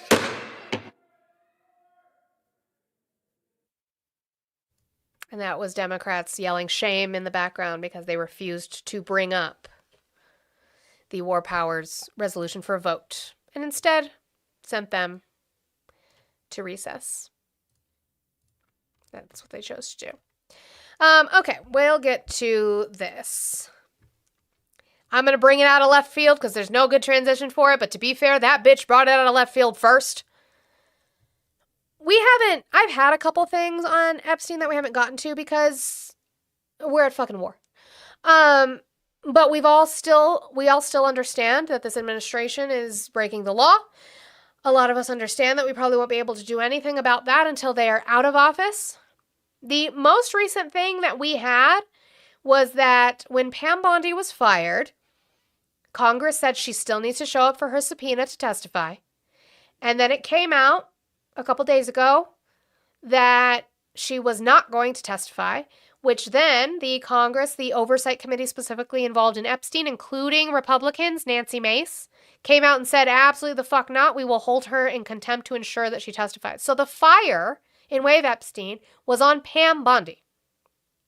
That's it. That's the last that we had on Epstein. Because we're at war. That was the biggest distraction you could have. And then this bitch decided to come out of nowhere and put a spotlight on it. I never been friends with Epstein. Donald and I were invited to the same parties as Epstein from time to time, since overlapping in social circles is common in New York City and Palm Beach. To be clear, I never had a relationship with Epstein or his accomplice, Maxwell. My email reply to Maxwell cannot be categorized as anything more than casual correspondence. My polite reply to her email doesn't amount to anything more than a trivial note. She means trivial. I am not Epstein's victim. Epstein did not introduce me to Donald Trump. I met my husband by chance at a New York City party in 1998. This initial encounter with my husband is documented in detail in my book, Melania. Brian, sweetie. Brian says she has more class in her little finger than all of you. Maybe you should look into the photos that Russia re-released on the day after Donald Trump was elected president for the second time. And I don't care, but I'm just saying.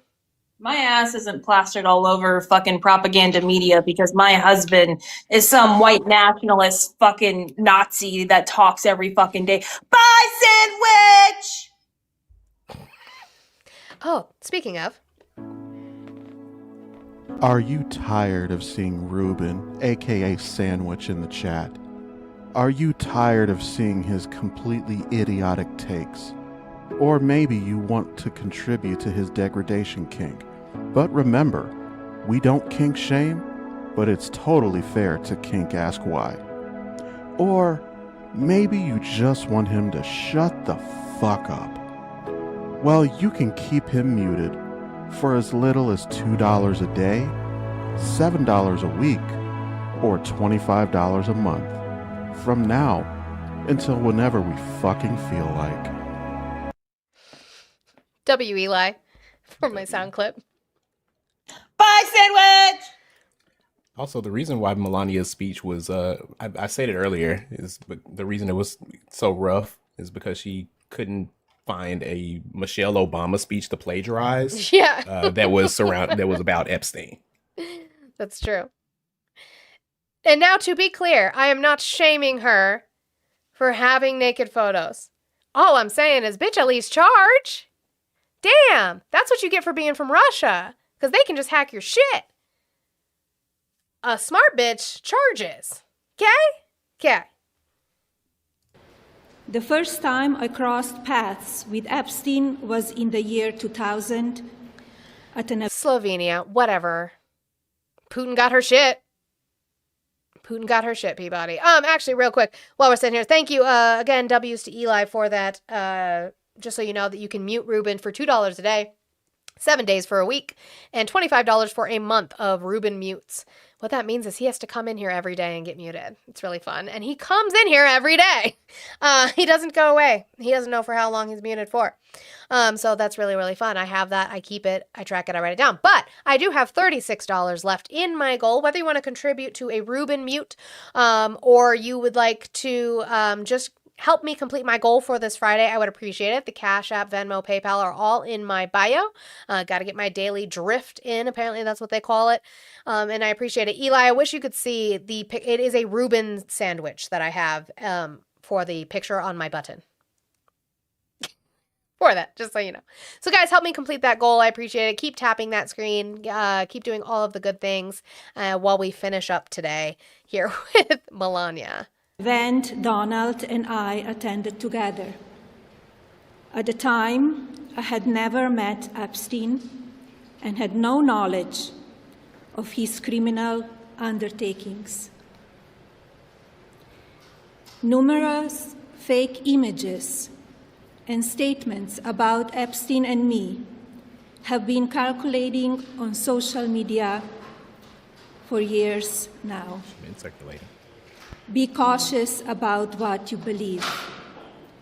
These images and stories are completely false. Are they? I don't have pictures of them together. I don't need to because you can go find them yourself. But the point was, this came out of nowhere.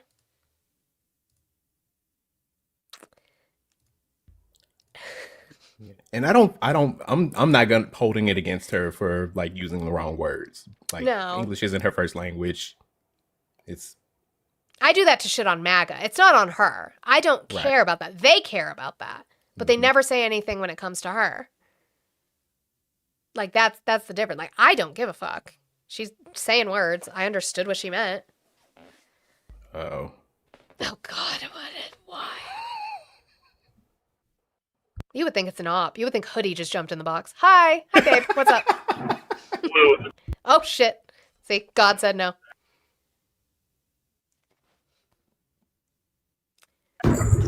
Someone here on a genius visa would not use the wrong words. Maybe. Sorry, you were connected to the vehicle.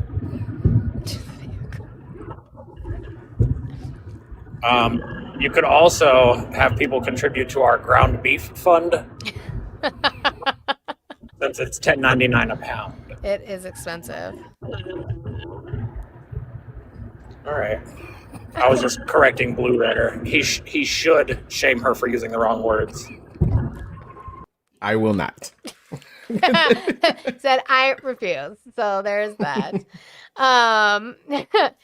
Avitala, thank you for the $10 super chat. He said, thoughts on introducing legislation allowing for a vote of no confidence from an elected official's constituents to remove any official and start special elections for a replacement. Oh, I'd have no problem with that. I don't know why we don't have that if the vote is in the power of the people. Right. I think they've taken so much of our power away. Even though we have voting power, like they've tried to take it away. I absolutely would love to see that kind of legislation. I'm a full like ranked choice voting, fuck Citizens United and the two-party system. That, yeah, I would love to see that. But if you were confused by Melania coming out in the middle of nobody talking about this, like, okay, because I was talking to my husband about this. Again, the most recent news we had was about Pam Bondi. That's where the fire with Epstein was. The last time that we brought up Melania is when I went through that entire section of when Hillary Clinton testified in front of Congress. We said, if Hillary's going to testify, why can't Melania come in? Because they had a closer relationship. I don't know if they're just late on the news or like she just felt like she needed to speak up, but it's okay. We're not the only ones confused. Jackie, this was pretty strong, pretty serious statement from the First Lady. Yeah, it was. And we've been trying to understand why she made it today. If there was something that she is reacting to that might already be in the news that has upset her, or if there's a story that's yet to come out that's about to drop that she wanted to get ahead of. Because it did feel like it came out of left field for us. I mean, the Epstein story writ large has not been above the fold, so to speak, for quite a while. I mean, the attention here has been on other matters. And we knew that as of yesterday that she was going to make a statement to the public that reporters would be able to come in and broadcast, report on. We didn't know what the subject area would be. We got no heads up ahead of time. And even now, reaching out to her office, they're not giving us any background or context, saying that they're going to let her comments stand on their own. The White House press shop, which is, for the president's team, who we cover primarily, also doesn't have anything that they can share with us. Unclear to us if the president was aware she would be making this statement, honestly. She's so frazzled. Wait, we're trying to figure that out, but she was very clear that she wants to clear her name, basically, about these, lies that are linking her to Epstein. No, Mark, let's not vote every day on our phones. Let's absolutely not do that. No. Our phones are not secure enough for that. Said that she met her husband by chance at a party, and it was interesting to me to have her addressing any of this controversy. It's just not something she usually does. Right. And it's certainly not something that we were tracking every day. The only recent story involving Epstein that sort of bubbled to the surface was that Pam Bondi wouldn't be testifying before Congress because she's no longer the Attorney General. But in the recent weeks, there's not been focus on this, and we're still trying to figure out why she made this statement today. And I've called every contact in my phone, including the president, and not gotten any answers. So, so Fox News is confused about why. Love to see it. I think this was how. No, it's the same one. Okay, I want to make sure I have it. My stomach doesn't stop right now. But here is the rumor. I see that Dell in the comments is talking about, but there is rumored that she's trying to get ahead of a story. Not that there was a story, but that she's trying to get ahead of it. Point Sarah just made. If the First Lady is trying to preemptively diffuse a journalistic bomb that's coming on the Epstein files, I know a lot of good PR practitioners who would say you don't diffuse a bomb by calling attention to the bomb that's about to come and land on you.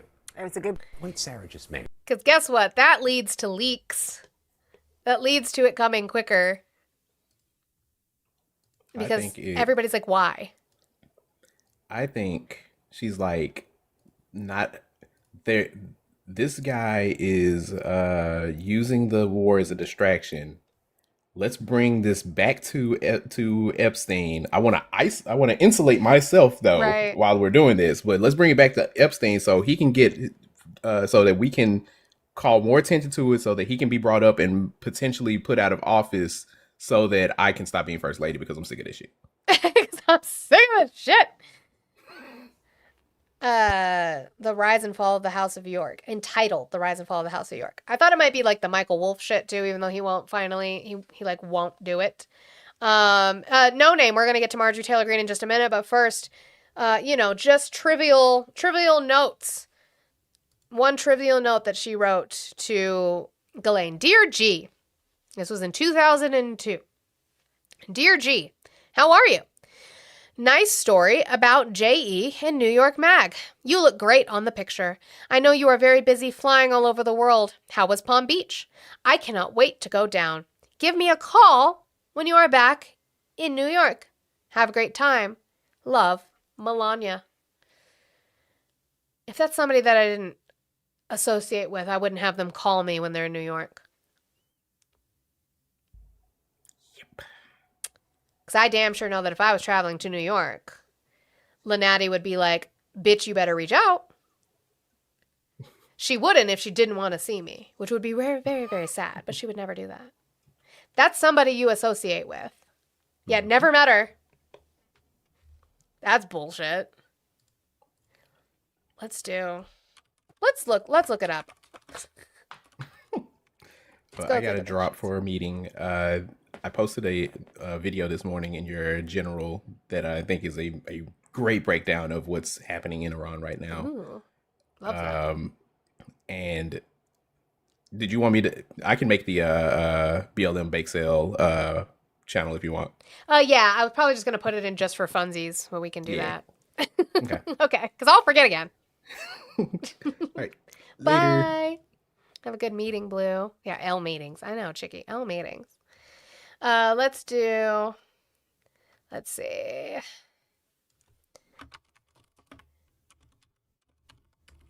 Just want to look at the pictures.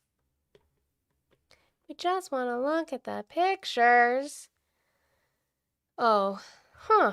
Okay. Where's the one of them standing together? Not threads and things that aren't real. That's ABC. That's a fake photo. Hold on. Let me find. There's one with them together, though. That one.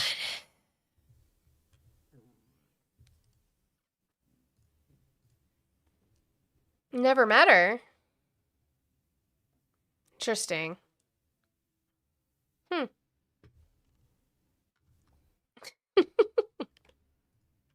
It's just fucking weird. But then here is Marjorie Taylor Greene specifically. This is like the reason she left, guys. If you don't remember, she was threatened about signing the discharge petition. She did sign the discharge petition, started getting death threats because you guys are crazy. And then she spoke specifically about what Donald Trump told her in regards to the Epstein files. No one's been held accountable. I mean, we've seen foreign countries hold people accountable for the Epstein files, and we've seen no one held accountable here. And I can tell you why that is it was the final phone call I had with President Trump on the issue where he told me that his friends would get hurt. And that was why he was against releasing the Epstein files. What did you say to that? His friends would get hurt. All his rich buddies who are involved, who need to be investigated, would get hurt. How do you respond to that when the president says that to you? I was shocked. I was absolutely shocked because we're talking about men that raped girls as young as 14 years old and were involved in all kinds of insane things in these Epstein files and all types of business corruption and just all kinds of unbelievable things. And yeah, I was shocked because my perception of MAGA, my perception of what we were trying to do was President Trump was going to be the one that would drain the deep state, destroy the deep state, drain the swamp, go for transparency. He would be the one to release the Epstein files. So when it came down to a phone call with him and he's telling me that it would hurt his friends, he said people that I know, then I was like, I'm sorry, I don't care. I literally don't care. I don't. Well, good. I mean, she hates the Jewish people, but at least she doesn't care in regards to that with Donald Trump. So I guess kind of a positive. I don't know. I do have a funny to end with, but before we do that, I do want to play what Blue had sent. So we're gonna open this, maybe. Not that way. I gotta figure out how to. Hold on. All right. I'm not sure. I don't want to play it like that. How am I going to bring this up? I could just switch my screens. Hold on.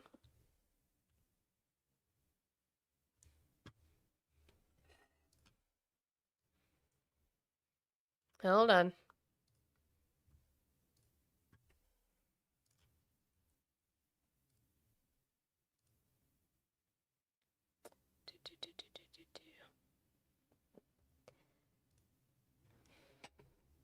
Perfect. Okay. We're going to watch this. All right. I'm not sure why we're all still having trouble with this. Let's try it again from the top. This is a. Oh, but before we do, because I don't want to lose it, thank you, Joseph, for the $13 super chat. W's. Thank you so much, Joseph. Gas this much a gallon. 6 + 7, 6, 7. I hate you all. Y'all are terrible people.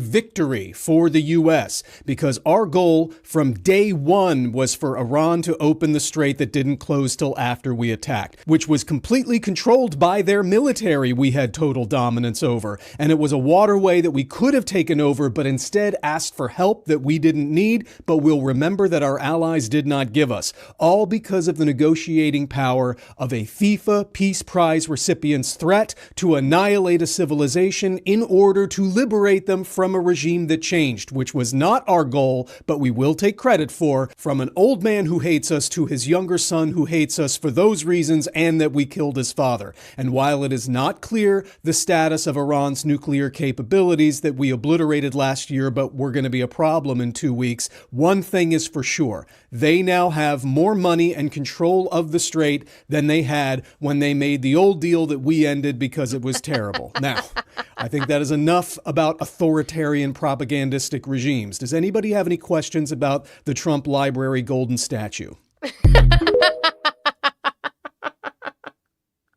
That was a good one. And it's an accurate breakdown, so I guess that also works, doesn't it? You're not supposed to be that big in this window. Stop.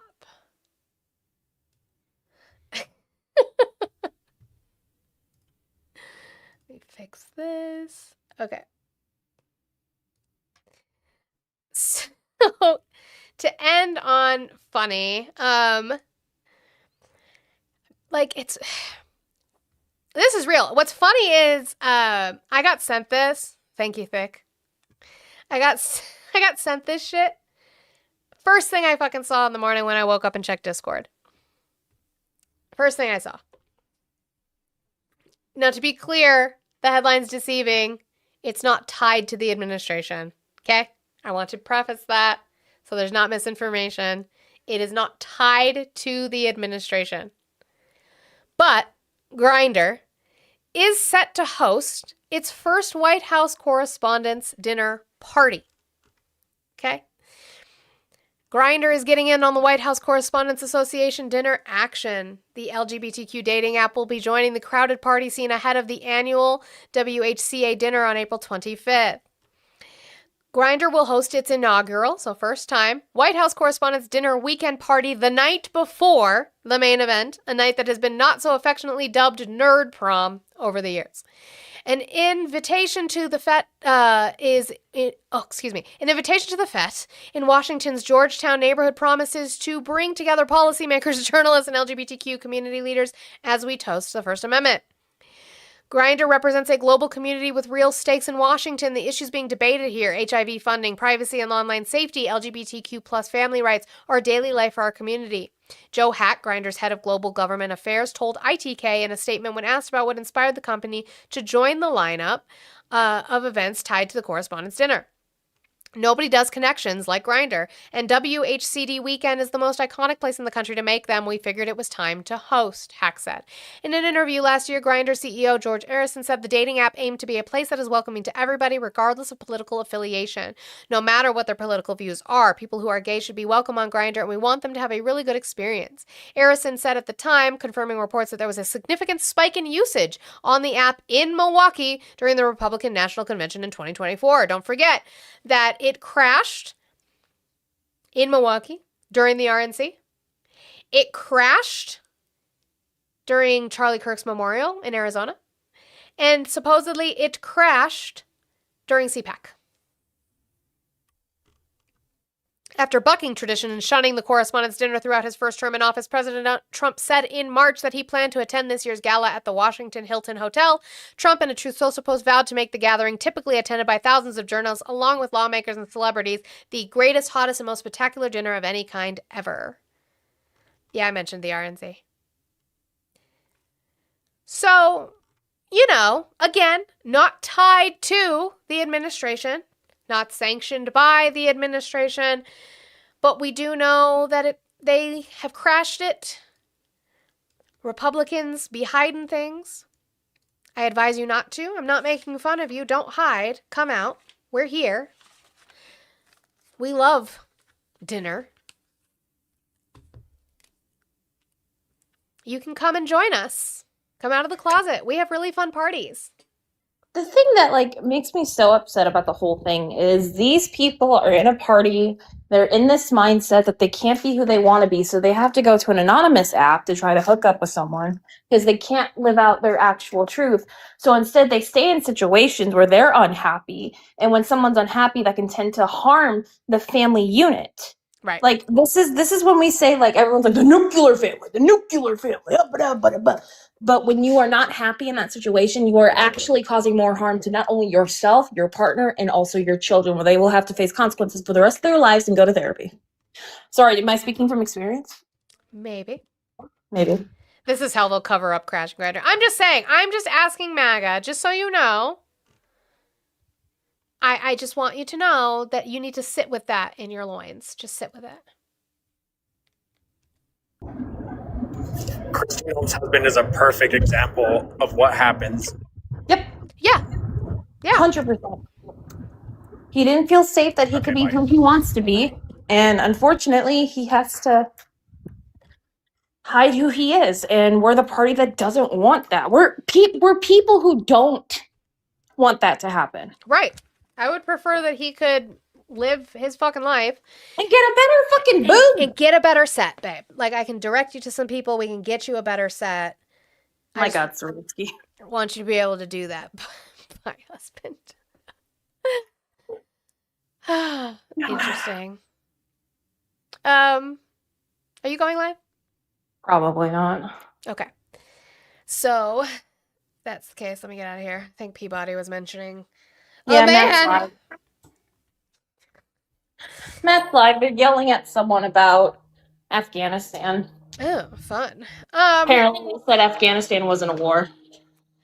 Maybe it's that same guy, but like not calling. Is it a caller or a? It's a caller. Maybe it's the same guy.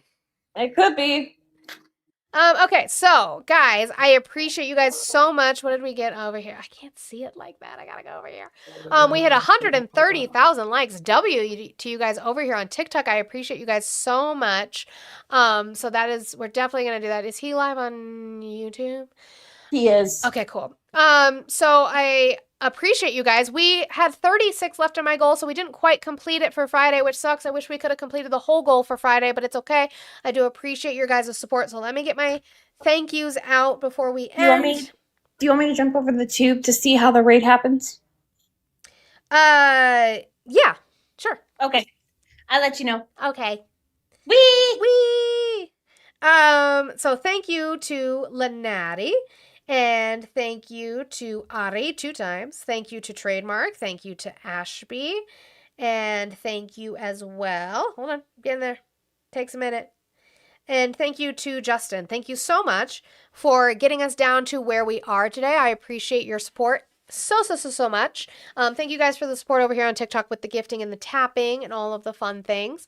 So what we're going to do over here on TikTok and YouTube, don't go anywhere. We are going to raid Matt. So that is, can somebody type his username? Because I never remember it. It's Matt of, what, politics of, right? That one. Right? Yeah, I think I did it. So we're going to go raid Matt, do a Monty raid and Matt's over here on YouTube. I'm going to try and figure out how to do that. So I appreciate you guys. It is Friday. So I hope you guys have a wonderful weekend. Usually we game on the weekends. So if you're following me on Twitch or you're not following me, go follow me on Twitch. That is where I stream my gaming when we play and we just fuck around and it's chaos, but it's fun. So if you want to go over there and do that, you absolutely can. I will see you for that this weekend. But other than that, I will be back Monday. For Midterm Monday. I won't be able to be live Tuesday, so I will definitely be here on Monday for Midterm Monday, where we will continue our talks. We'll talk about elections that are coming up, elections that have passed, because I do have some stuff on that. We just never got to it. And we can continue to try to have conversations. Nobody called today. They were all too cowardice to do so, so that is just the way that it is. But other than that, take care of yourselves, spend time with friends and family, drink some water, do something good for yourself, and have a wonderful weekend. So over here on TikTok, go raid Matt. Goodbye on Twitch. Okay, now here on YouTube, let me see. I was shown how to do this, I think. While I'm in studio, she said. I don't know if I know how to do that. Okay, hold on. Hold on. What is that? Okay, this one needs to be active. So you can do it while you're in live in YouTube Studio. Settings. That's not, it's just giving me overlay. No.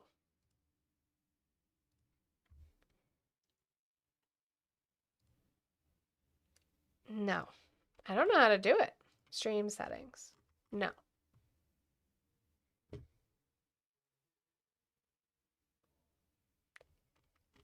I don't think where does, how do you get that to come up?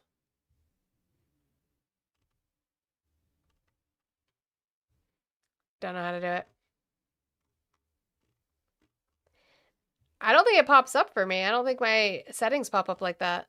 Because I have, like, in the live currently.